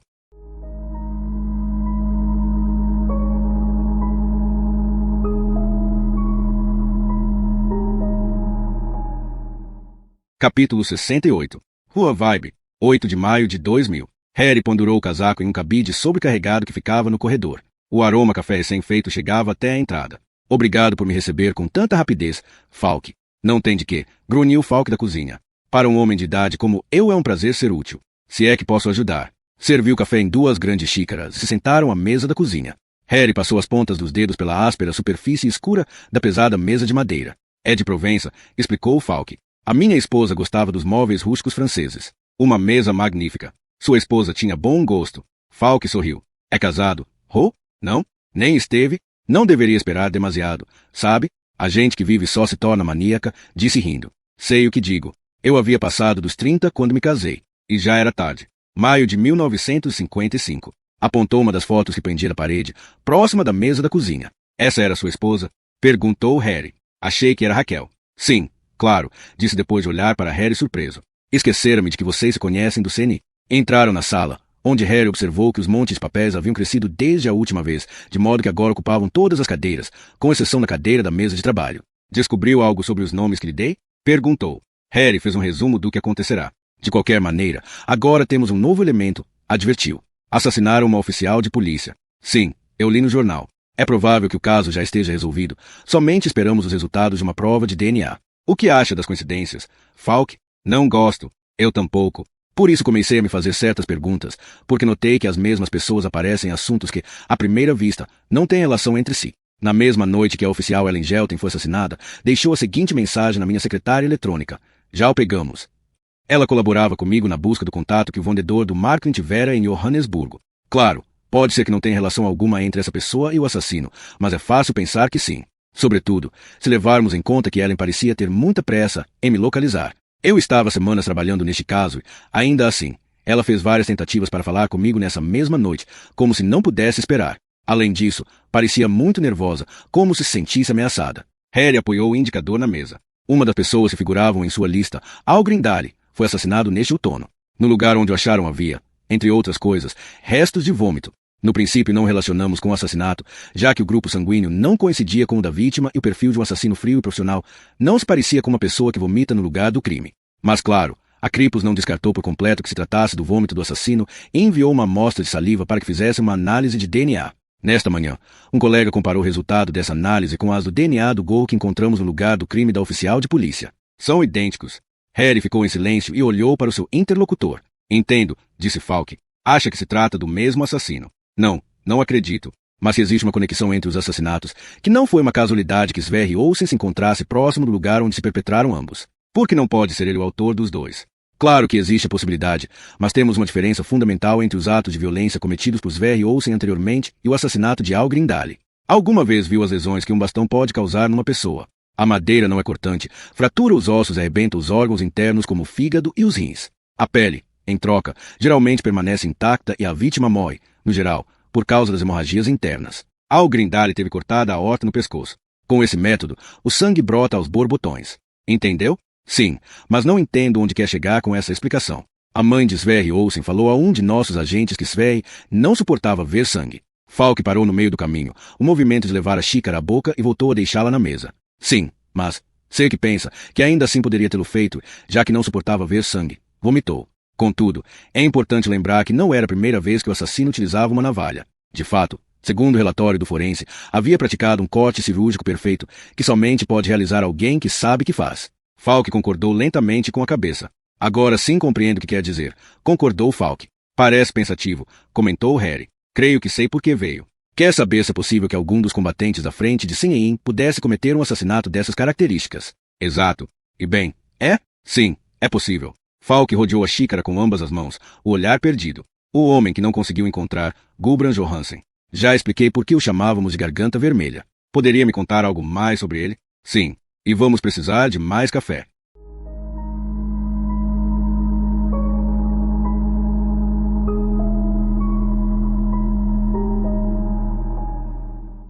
Capítulo 69. Riaires Veien. 8 de maio de 2000. Quem é? Gritou do interior uma voz débil e temerosa.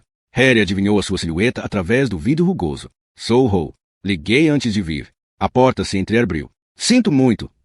Não se preocupe, eu compreendo. Signe Ju abriu a porta totalmente e Harry entrou no vestíbulo.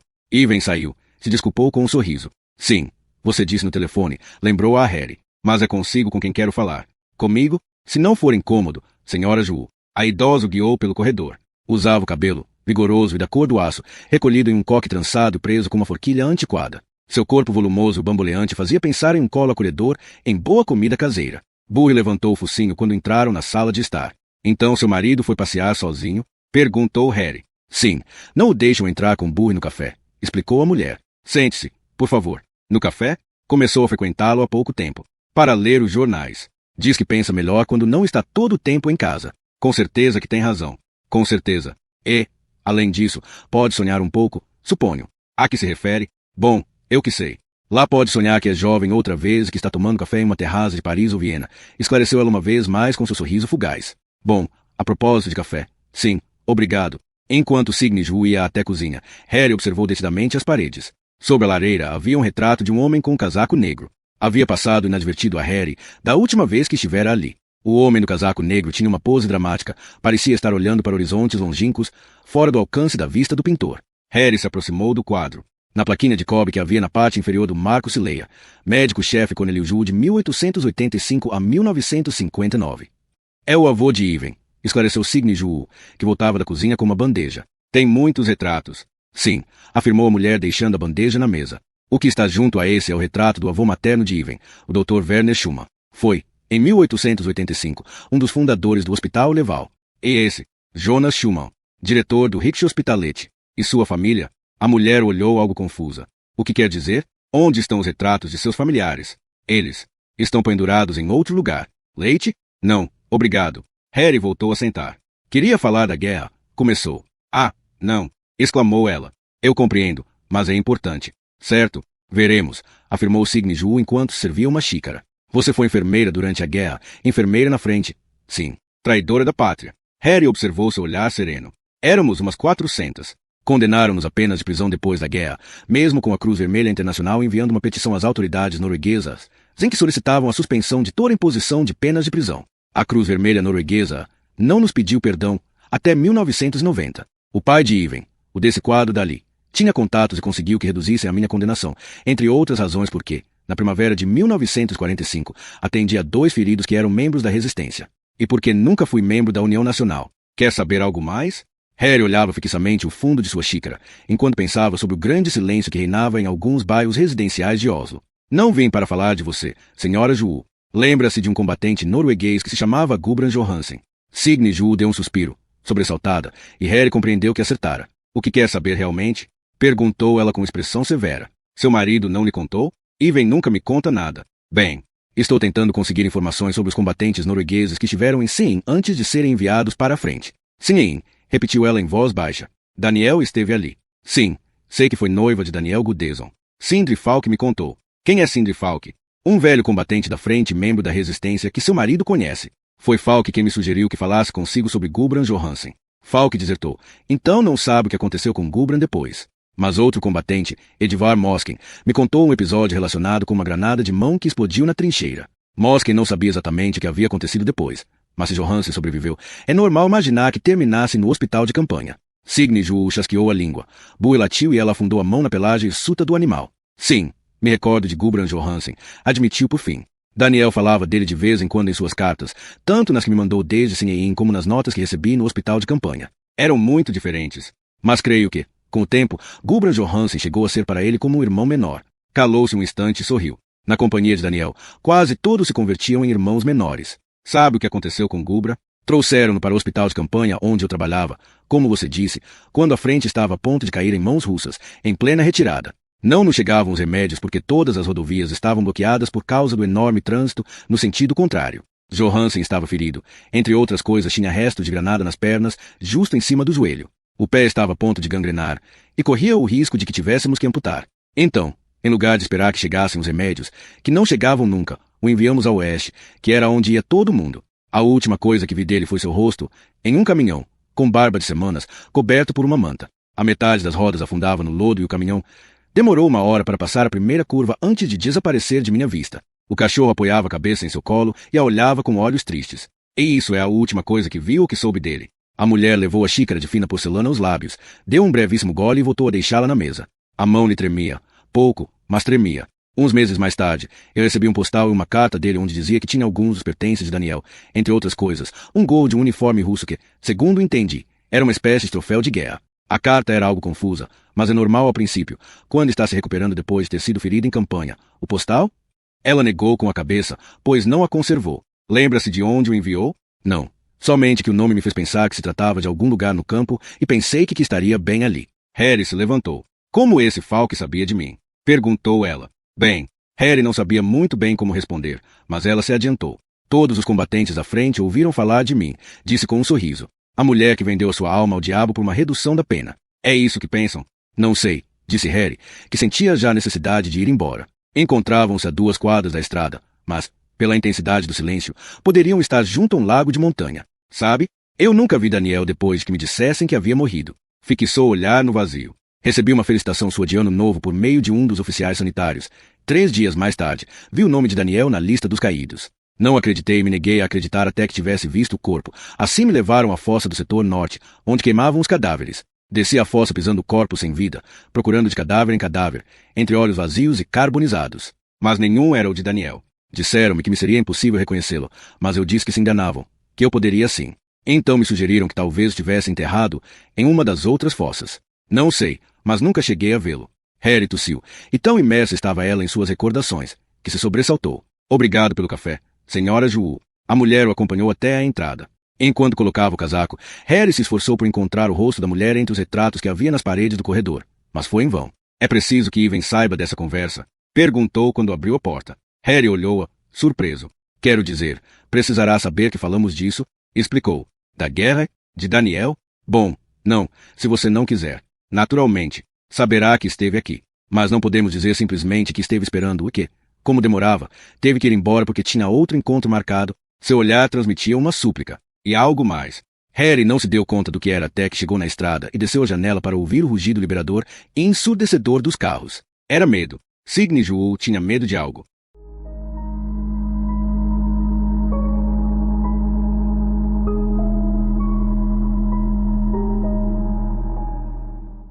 Capítulo 70. Casa de Brandal, Norgard. 9 de maio de 2000. Bernard Brandal bateu ligeiramente na borda do copo com a faca e cobriu a boca com o guardanapo enquanto dava uma leve tossezinha. Um brevíssimo sorriso se formou em seus lábios, como se gozasse de antemão dos elementos engenhosos que continha o discurso que ia realizar ante seus convidados, a delegada-chefe Stexen, seu marido Knut Meirik e esposa. Queridos amigos e colegas, começou.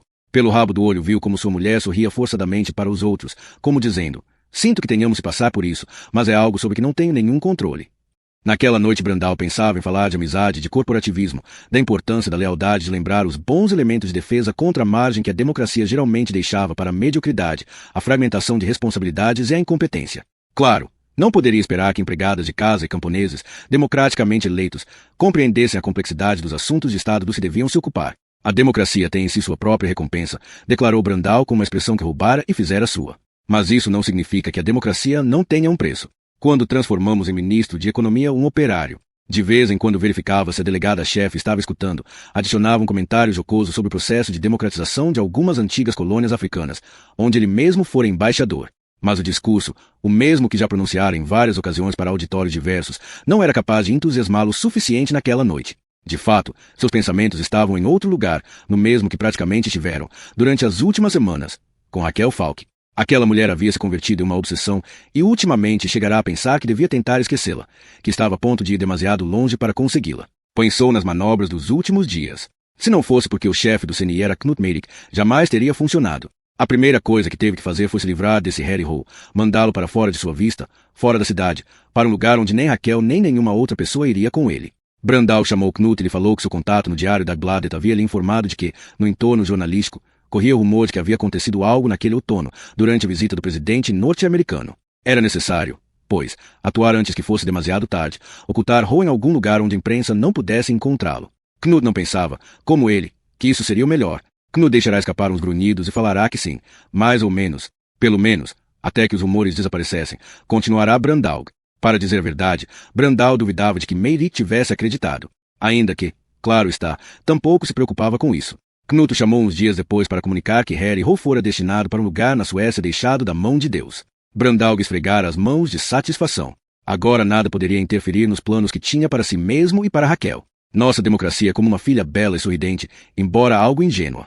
O fato de que se unam as forças positivas da sociedade não significa elitismo ou concentração do poder. É, simplesmente, a única garantia de que nossa filha, a democracia, não seja violada e de que umas forças não desejadas usurpem o poder. Por esta razão, a lealdade, virtude já quase esquecida, entre pessoas como nós, não somente desejável, mas totalmente imprescindível, é um dever que havia instalado nos fundos, poltronas da sala de estar. Brandal passou sua caixa de puros cubanos, presente do cônsul-geral de Havana.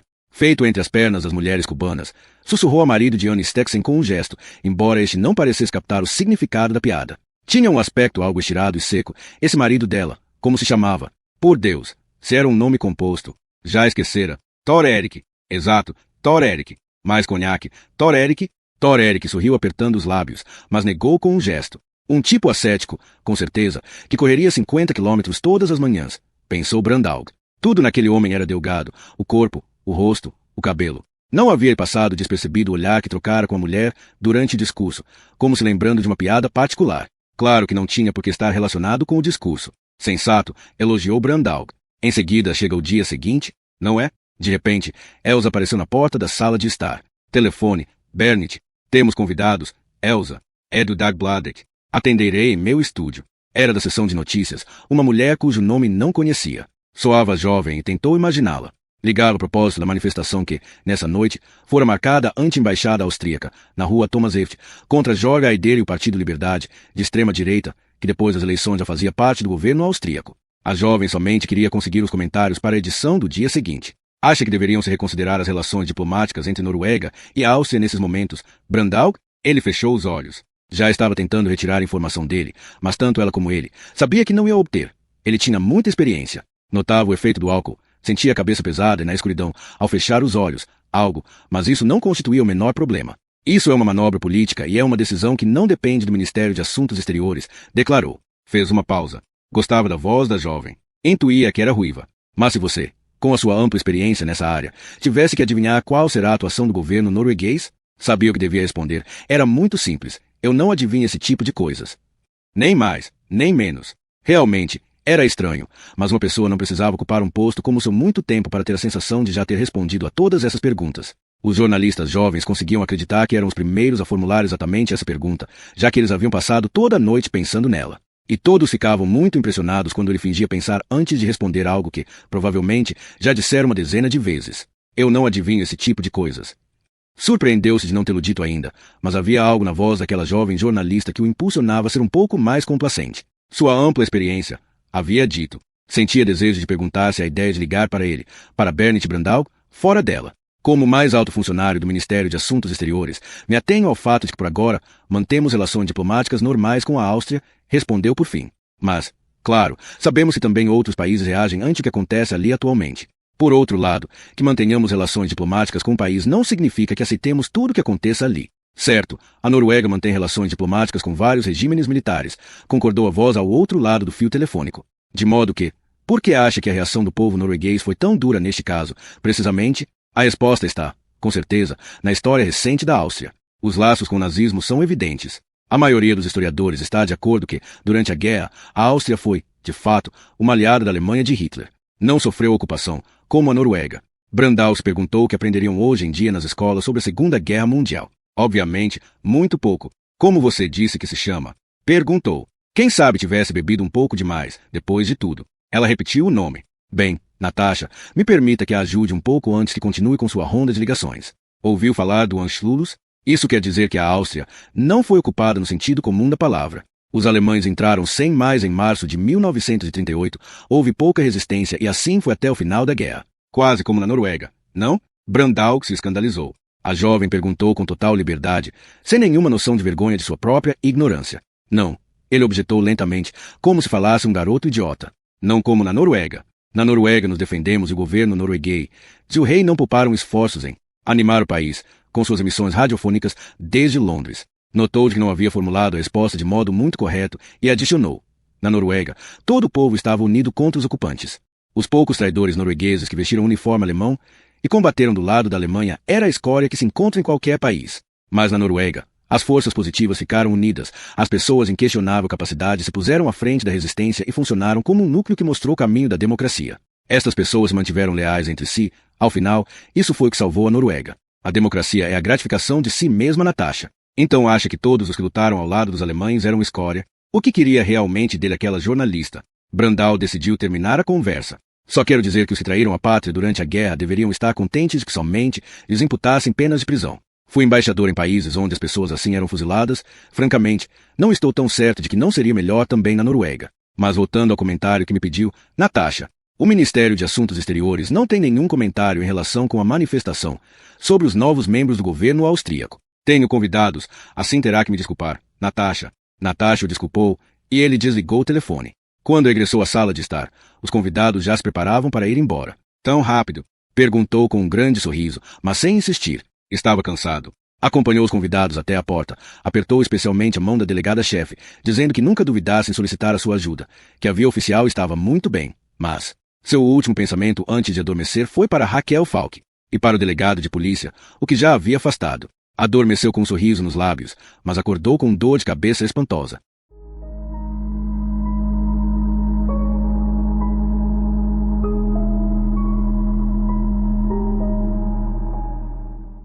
Capítulo 71. Fredrikstad-Alden. 10 de maio de 2000. O trem estava parcialmente cheio, mas Harry havia conseguido um lugar junto à janela.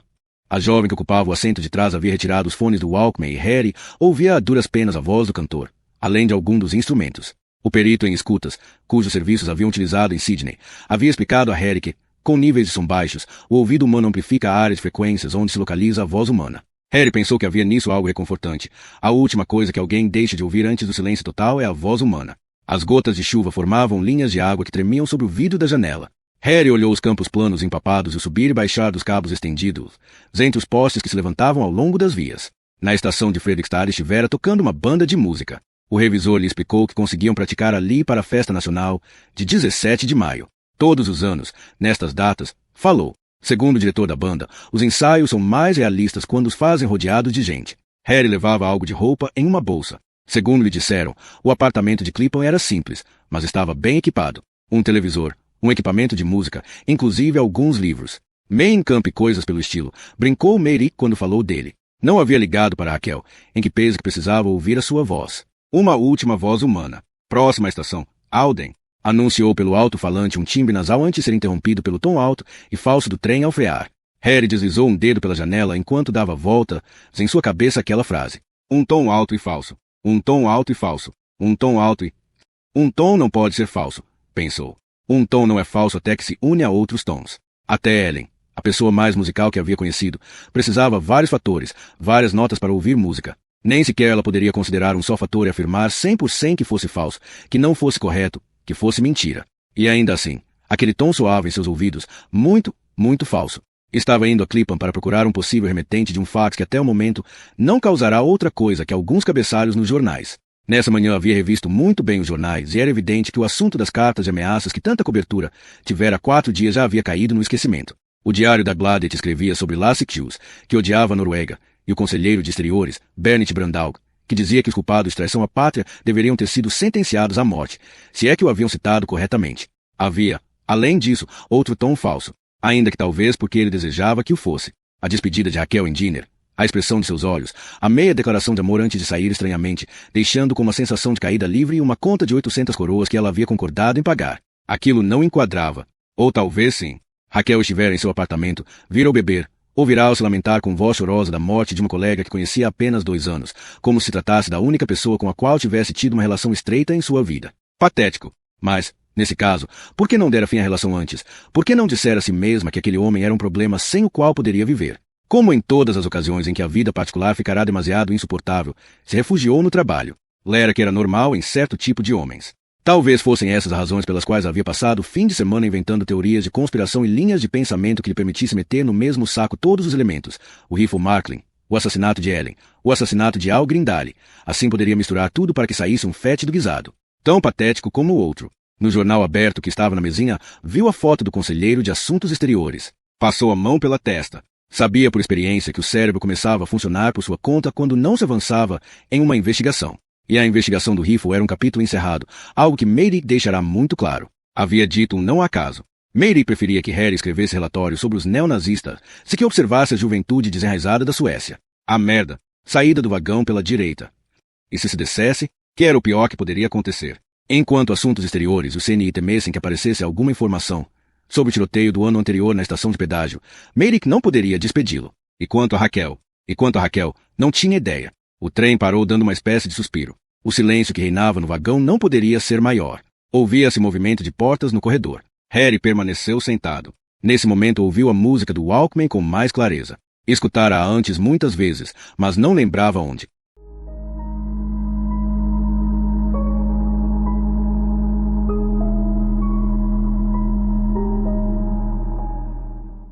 Capítulo 72. Nodger e Hotel Continental. 10 de maio de 2000. O velho não estava preparado e parou sem respiração quando a dor apareceu subitamente. Deitado como estava, flexionou o corpo e colocou os nós dos dedos na boca para não gritar. Permaneceu assim, tentando não perder a consciência, enquanto ondas alternadas de luz e de escuridão sacudiam seu corpo. Piscou. O céu deslizava sobre a sua cabeça. Era como se o tempo acelerasse. As nuvens passavam lá em cima. As estrelas brilhavam sobre o fundo azul. Se fez noite, dia, noite outra vez. E então acabou. Voltou a notar o cheiro da terra molhada e sentiu que ainda estava vivo. Ficou um tempo deitado para recuperar o ritmo normal da respiração. Tinha a camisa agarrada ao corpo por causa do suor. Depois, se colocou de bruços e olhou de novo para a casa. Era uma casa grande de vigas negras.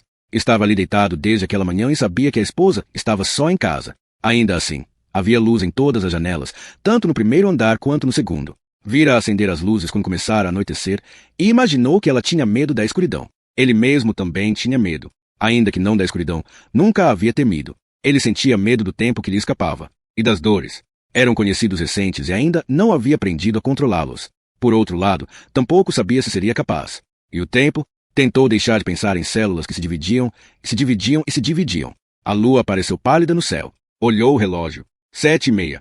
Rapidamente ficaria escuro e teria que esperar até o dia seguinte. Nesse caso, passaria a noite naquele esconderijo. Olhou o que havia construído, 2 troncos em forma de cravados na terra a uma altura de meio metro sobre o declive. Nos ângulos de cada descansava um galho de pinho, sobre a qual se apoiavam por sua vez os extremos de outros 3 galhos longos, também cravadas na terra. Sobre tudo isso havia colocado uma grossa capa de ramos de abeto. Obteve assim uma espécie de telhado que protegia da chuva, permitia conservar algo de calor e constituía certa camuflagem contra os caminhantes que, contra todo prognóstico, se desviassem do caminho. Havia demorado menos de meia hora para preparar este esconderijo. Considerou pequeno o risco de ser visto da estrada ou de alguma das casas vizinhas. Quem avistasse o esconderijo entre os troncos das árvores, a uma distância de quase 300 metros, devia possuir, sem dúvida, uma excepcional agudeza visual. Para ter certeza ainda mais, cobriu quase toda a abertura com ramos de abeto e envolveu a escopeta com panos para que o sol da tarde não se refletisse no aço. Voltou a olhar o relógio. Por que demônios demorava tanto esse homem? Bernard Brandau girou o copo na mão e voltou a olhar o relógio. Por que demônios essa mulher demorava tanto? Havia marcado às 7:30 e já eram quase 15 para as 8. Bebeu o copo de um gole e se serviu outra dose de uísque da garrafa que haviam trazido ao quarto. Já Mason, a única coisa boa que alguma vez viera da Irlanda. Serviu-se uma vez mais. Tivera um dia espantoso. O cabeçalho do diário da Bladet fez com que o telefone não parasse de tocar. Recebeu apoio de várias pessoas, mas, no final, ligou para o diretor de notícias de Bladet, um velho companheiro de estudo, para deixar claro que o haviam citado erradamente. Prometer informação confidencial sobre a falha garrafal cometida pelo ministro de Assuntos Exteriores durante a última reunião da CE foi mais que suficiente. O diretor pediu tempo para pensar. 1 hora depois, devolveu a ligação. Explicou que a tal Natasha era nova e que havia admitido que pode ter interpretado mal as palavras de Brandau. Não iam desmenti-la, mas tampouco continuariam nisso. Haviam salvado os restos do naufrágio. Brandau deu um gole longo, saboreou o uísque apreciando seu aroma rústico e ao mesmo tempo suave, na parte superior das fossas nasais. Olhou ao seu redor. Quantas noites teria passado ali? Quantas vezes despertara na cama extra grande e muito macia com ligeira dor de cabeça depois de algumas doses a mais? Quantas vezes despertara e pedirá à mulher que tinha ao seu lado, quando ainda continuava ali, que pegasse o elevador até a sala de café da manhã do 2º andar e que descesse as escadas até a recepção, para que parecesse que vinha de uma reunião matinal e não de um dos quartos de hóspedes. Serviu-se de outra dose. Com Raquel seria diferente.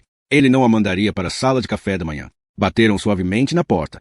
Levantou-se, dando uma última olhada à exclusiva colcha amarela e dourada. Sentia um leve princípio de angústia que se apressou a ignorar e percorreu os 4 passos que separavam na porta. Olhou-se no espelho da entrada, passou a língua por seus incisivos brancos, umedeceu um dedo, passou pelas sobrancelhas, finalmente, abriu. Ela estava apoiada na parede com um casaco desabotoado. Debaixo usava um vestido de lã.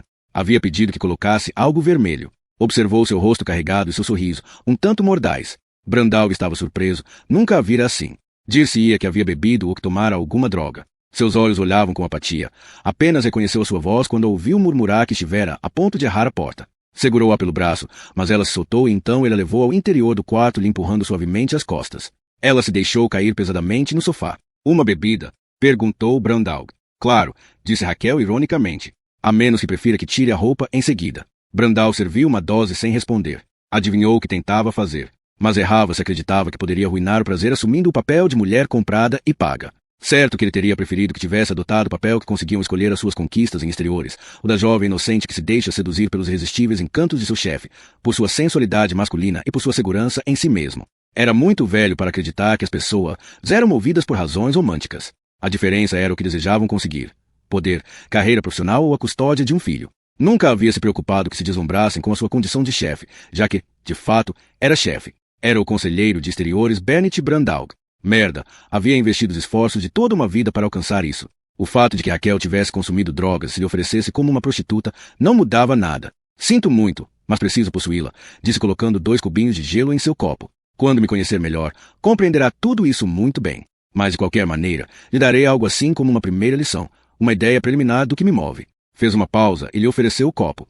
Existem homens que passam a vida se arrastando pelo chão e se contentam com migalhas. Outros se levantam e caminham erguidos até encontrar o lugar a que pertencem. Somos minoria, porque nossas escolhas na vida nos fazem às vezes sermos brutais, e essa brutalidade nos exige um esforço de negação de nossa educação social-democrata e igualitária. Agora veja bem, se tiver de escolher entre isso e me arrastar, prefiro romper com uma moral míope que não é capaz de individualizar os atos e considerá-los em perspectiva. E, enfim, creio que no fundo, me respeitará por isso. Ela não respondeu e se dedicou ao seu copo. Ou não seria nenhum problema para você, observou ela. Ele e eu somente somos bons amigos. Acho que mente, declarou Brandalg enquanto, vacilante, enchia o copo que ela aproximou. E gosto de você só.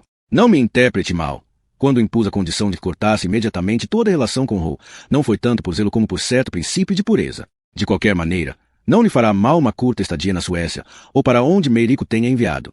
Brandalg soltou uma aguda risada. Por que me olha dessa forma, Raquel? Eu não sou o rei David e Ro. Como você disse que se chamava aquele a quem o rei David mandou enviar para a primeira fila na frente? Urias, murmurou ela. Esse morreu na frente, não? Claro, do contrário, não seria uma boa história, explicou ela. Bem, mas não vai morrer ninguém aqui. E, se bem me lembro, o rei David e Betsabá viveram relativamente felizes depois. Brandalg se sentou ao seu lado no sofá e colocou um dedo debaixo de seu queixo para que o olhasse. Diga-me, Raquel, como é que sabe tanto da Bíblia? Boa formação. Ela ironizou, se soltando para retirar o vestido. Brandalg engoliu em seco e olhou-a perplexo. Era bonita. Tinha a roupa interior branca. Havia pedido especificamente que usasse roupa interior branca. Ressaltaria o matiz dourado de sua pele. Era impossível notar que já tivesse passado por um parto. O fato de que assim fosse, de saber que era fértil, que havia amamentado um garoto com seu peito, a deixava mais atraente ainda aos olhos de Bennett Brandalg. Era perfeita. Não temos pressa, afirmou pousando uma mão sobre seu joelho. Em que pese que seu rosto não deixasse ver algum sentimento, ele sentiu que ela ficava tensa. Faça o que quiser, disse Raquel encolhendo os ombros. Não quer ver a carta primeiro? Apontou com a cabeça o envelope marrom com o selo da embaixada russa, que estava em cima da mesa. Na breve missiva do embaixador Vladimir Alexandrov para Raquel Falk, este lhe dizia que ignorasse a citação anterior das autoridades russas sobre o assunto da custódia de Oleg Falk-Gozel. Haviam adiado a causa por tempo indefinido, devido às longas filas dos julgamentos. Não fora tarefa fácil.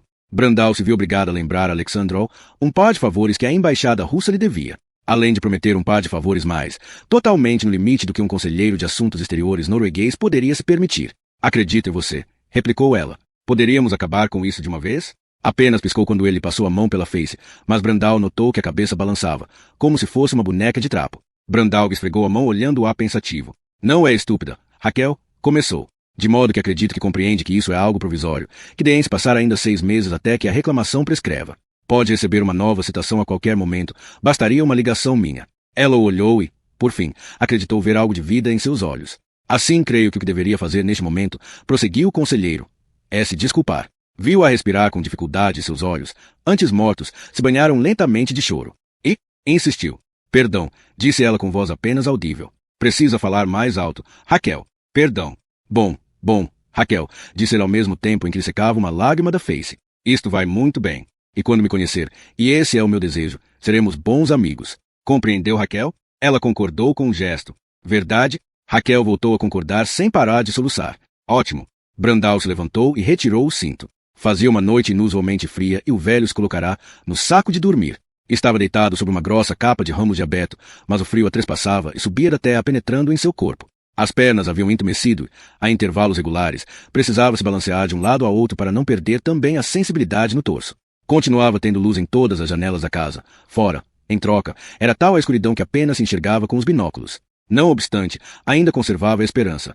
Se o homem voltasse para casa naquela noite, chegaria de carro e a lâmpada que havia sob o dintel da porta da garagem, que dava para o bosque, estava acesa. O velho olhou pelo binóculo. Aquela lâmpada não dava muita luz, mas a porta da garagem era suficientemente clara para distinguir bem o homem quando se colocasse ante ela. Deitou-se de costas. Tudo estava em silêncio. Ouviria o carro chegar. Esperava não adormecer. O repentino acesso de dor havia diminuído as forças. Mas não ia adormecer. Nunca antes havia adormecido em uma guarda. Nunca. Saboreou o ódio, tentando achar nele algum calor. Este era diferente. Este não era como o outro ódio que ardia com uma pequena chama constante. Esse outro ódio que tantos anos estava ali, consumindo, limpando a periferia de pensamentos insignificantes, criando assim uma perspectiva que lhe permitia ver tudo muito melhor. O novo ódio ardia com tanta intensidade que não estava certo de quem, se ele ou o ódio, tinha o controle. Sabia que não devia se deixar usar. Precisava se manter frio. Olhou o céu estrelado entre os abetos. Tudo estava em silêncio. Silencioso e frio. Ia morrer. Todos iam morrer. Era um bom pensamento. Tentou retê-lo. Fechou os olhos. Brandal olhou fixamente a aranha de vidro que pendia do teto. Um raio de luz azul do luminoso da Blaupunkt se refletiu nos vidros. Tão silencioso, tão frio. Já pode ir, disse. Falou sem olhá-la. Tão somente ouviu o ruído do edredom ao retirá-lo e notou quando se levantava da cama. Em seguida, o som da roupa enquanto se vestia. Ela não dissera uma só palavra, nem quando ele a tocava, nem quando ele ordenou que tocasse. Tão somente lhe ofereceu seus grandes olhos escuros muito abertos, ensombrecidos pelo medo, ou pelo ódio, e por isso se sentirá tão mal que não. No princípio tentou fingir que não acontecia nada, continuava esperando a sensação. Pensou em outras mulheres as que havia possuído, em todas as vezes que havia funcionado. Mas a sensação não se apresentou e depois de um tempo, pediu que parasse de tocá-lo. Não havia razão para permitir que continuasse humilhando. Ela obedeceu como um robô. Procurava cumprir a sua parte do acordo, nada mais e nada menos. Ainda faltava meio ano para que o caso de Ollie prescrevesse. Tinha tempo. Não valia a pena se enervar. Teria mais dias, mais noites. Voltou a começar o princípio. Mas estava claro que não devia ter bebido todas aquelas doses. O deixaram insensível às caricias, tanto as dela como as suas próprias. Em seguida ordenou que entrasse na banheira. Preparou mais 2 doses. Água quente, sabão. Manteve longos monólogos sobre quão bonita que era, mas ela não disse nada. Tanto silêncio, tanto frio. No final, a água também terminou por esfriar. Secou-a e a levou de novo à cama. Depois do banho, sua pele ficou seca e áspera. Ela começou a tremer e então ele notou a sua própria reação. Por fim, suas mãos descenderam por seu corpo, para baixo, mais para baixo, até que se encontrou uma vez mais com seus olhos. Grandes, escuros, mortos, cravados no teto. E a magia voltou a desaparecer. Sentiu o desejo de golpeá-la para fazer reviver seus olhos mortos, bater com a mão aberta para ver como avermelhava a pele. Ouviu-a guardar a carta no bolso. Da próxima vez beberemos menos, falou. E conste que também falo por você. Ela não respondeu. Na próxima semana, Raquel. No mesmo lugar, à mesma hora. Não esquecerá, não é? Como poderia? Perguntou ela. Ouviu-se a porta bater e ela já não estava mais lá. Ele se levantou e se serviu de outra dose. Água e Jameson, a única coisa boa que bebeu lentamente e voltou a deitar. Já era próximo de meia-noite. Fechou os olhos, mas o sono não veio. Ouviu no quarto contigo que alguém havia ligado o televisor, ainda que não estivesse certo. Os gemidos pareciam bastante reais. Uma sirene de polícia rompia o silêncio. Merda! Virou-se. A cama era tão macia que tinha as costas dormentes. Sempre custava adormecer nessa cama, não somente por culpa da cama, mas porque a parede era amarela e continuava sendo um lugar estranho. Uma reunião em Larvik, dissera a sua mulher. E como sempre, quando ela perguntou, falou que não se lembrava do nome do hotel em que ia se hospedar. Seria o Rica. Ele ligaria se não fosse muito tarde, afirmou. Mas já sabe como são esses jantares, querida. Bem, sua mulher não tinha do que se queixar. Dera-lhe uma vida muito melhor do que ela poderia esperar com sua procedência social. Com ele vira o mundo, havia vivido em luxuosas residências diplomáticas, com um serviço doméstico completo, em algumas das cidades mais belas do mundo, havia aprendido idiomas, havia conhecido pessoas interessantes. Ele representava o seu meio de subsistência, sua família, em resumo, tudo o que ela tinha. Não estava preocupado pelo que Elsa acreditasse ou deixasse de acreditar. Ainda assim, era nela em quem pensava agora. que gostaria de estar ali com ela. Um corpo quente e familiar contra as costas, um braço ao seu redor. Sim, um pouco de calor depois de todo esse frio. Voltou a olhar o relógio. Poderia dizer que o jantar havia terminado rapidamente e que havia decidido voltar para casa. Ela se alegraria, pois odiava ficar só à noite naquela casa tão grande. Ficou um tempo escutando os sons do quarto contíguo. Em seguida se levantou decidido e começou a se vestir. O velho deixará de ser velho. E está dançando. É uma valsa lenta e ela tem o rosto apoiado em seu pescoço. Ficam dançando um bom tempo. Estão suados. Sua pele está tão ardente que sente que se queima. Nota que ela sorri. Ele tem vontade de continuar dançando, de dançar assim. Somente abraçá-la até que a casa tenha sido o passo das chamas, até que chegue o dia, até que possam abrir os olhos e ver que chegaram em outro lugar. Ela murmura algo, mas a música está muito alta. O quê? Pergunta ele aproximando o ouvido de seus lábios. Precisa acordar, ela diz. Então abre os olhos. Pisca na escuridão antes de ver suspenso no ar o vapor branco e compacto de sua respiração. Não ouvirá o carro. Virou-se rapidamente e suspirou enquanto tentava retirar o braço de debaixo de seu corpo. O som da porta da garagem o acordara. Escutou quando o carro acelerava e teve tempo de ver como a escuridão da garagem engolia o Volvo azul. O braço direito estava dormente. Em uns segundos, o homem sairia, ficaria iluminado pela luz da lâmpada da garagem, fecharia a porta em seguida. Seria muito tarde. O velho forcejou desesperado com o zíper do saco de dormir até que pode retirar o braço esquerdo. A adrenalina subia no sangue de suas veias, mas ainda tinha o sono em seu corpo, como uma capa de algodão que amortecesse todos os sons, impedindo de sentir com clareza. Escutou o ruído da porta do carro ao fechar. Já havia conseguido retirar ambos os braços do saco de dormir. Por sorte, as estrelas lhe proporcionaram a clareza suficiente para encontrar o fuzil e colocá-lo devidamente. Rápido, rápido! Apoiou a face contra a culatra fria do fuzil. Apontou com a mira. Piscou. Não via nada. Com mão trêmula, conseguiu retirar o pano em que envolvera a mira para que a lente não se cobrisse de vapor. Assim, colocou outra vez a face contra a culatra. E agora, via a garagem fora de foco. Devia ter tocado no regulador de distância sem querer. Ouviu o som da porta da garagem ao fechar. Girou o regulador de distância, até que viu perfeitamente o homem. Era alto e fornido e usava um casaco de lã negra. Estava de costas. O velho piscou 2 vezes. O sono ainda turvava seus olhos como uma espécie de neblina. Queria esperar a que o homem desse a volta, até estar 100% certo de que era a pessoa que procurava. Seus dedos se curvaram ao redor do gatilho, pressionando ligeiramente. Teria sido mais fácil com uma arma como aquela com a qual havia praticado durante anos. Dominaria o ponto do gatilho e todos os movimentos teriam sido automáticos. Concentrava-se em respirar. Matar uma pessoa não era difícil. Tinha sido treinado para isso. Durante o começo da Batalha de Gettysburg em 1863, 2 companhias novatas se enfrentaram a uma distância de 50 metros e dispararam várias vezes sem que ninguém fosse alcançado, não porque eram maus atiradores, mas porque apontavam por cima das cabeças dos contrários. Simplesmente não foram capazes de ultrapassar o umbral que representa matar outro ser humano. Mas, depois da primeira vez, o homem que estava diante da garagem se virou. Ao vê-lo com o binóculo, dava a impressão de que olhava diretamente para o velho. Era ele, sem dúvida. Seu dorso abarcava quase a totalidade da cruz da mira. A neblina já se dissipara da cabeça do velho. Conteve a respiração e apertou o gatilho, lentamente, com calma. Precisava acertar no primeiro disparo, porque fora do círculo de luz que banhava a entrada da garagem, a escuridão era total. O tempo parou. Bernard Brandauer era homem morto. O velho sentiu que sua cabeça já estava totalmente destroçada. A sensação de que algo não ia bem cruzou a sua mente um milésimo de segundo antes de compreender o que acontecerá. O gatilho estava preso. O velho apertou mais forte, mas o gatilho resistia. A proteção. O velho sabia que era muito tarde. Encontrou a proteção com o dedo polegar e a empurrou para cima. Apontou com a mira para o lugar iluminado e já vazio. Brandauer havia desaparecido. Estava a caminho da porta de entrada, situada do outro lado da casa. O velho piscou. As batidas de seu coração pulsavam nas costelas. Soltou o ar dos pulmões doloridos. Adormecera. Voltou a piscar. O entorno parecia estar envolto em uma fina névoa. Havia falhado. Golpeou a terra com os nós dos dedos. Não se deu conta de que estava chorando até que a primeira lágrima quente lhe caiu no dorso da mão.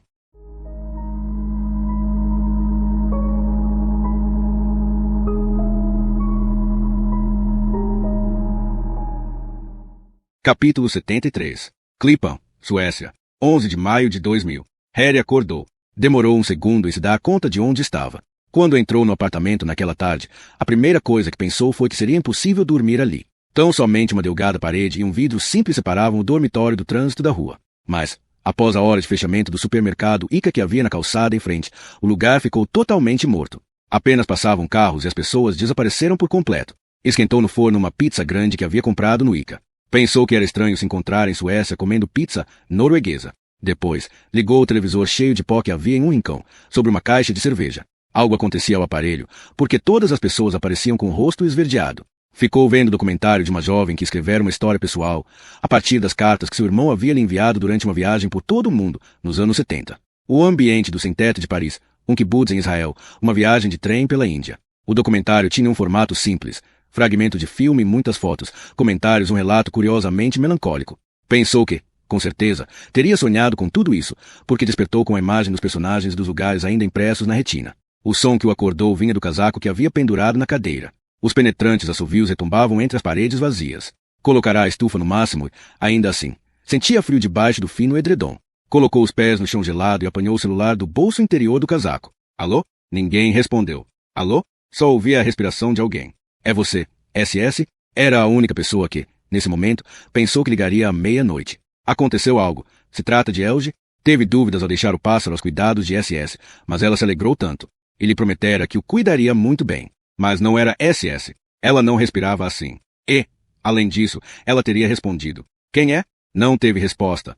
Ia desligar quando escutou um leve lamento. A respiração começou a soar trêmula, como se a pessoa que havia do outro lado do fio telefônico estivesse a ponto de começar a chorar. Harry se sentou no sofá, que servia de cama. Por entre as finas cortinas azuis se via o luminoso do Ica. Apanhou um cigarro do maço que estava na mesa, junto ao sofá, acendeu e se deitou. Deu uma longa tragada enquanto escutava como a respiração se convertia em suaves soluços. Vamos, calma, disse. Um carro passou pela rua. Com certeza um Volvo, pensou Harry. Cobriu as pernas com o edredom e começou a contar a história da jovem do documentário e de seu irmão, mais ou menos como a lembrava. Quando terminou, ela parara de chorar. Ao fim de um tempo, disse adeus e cortou a comunicação. Quando o celular voltou a soar, eram 8 horas e já era dia. Harry o encontrou debaixo do edredom, entre as pernas. Era Meirik. Parecia nervoso. Volte para Oslo imediatamente, ordenou. Parece que alguém utilizou esse seu Macklin.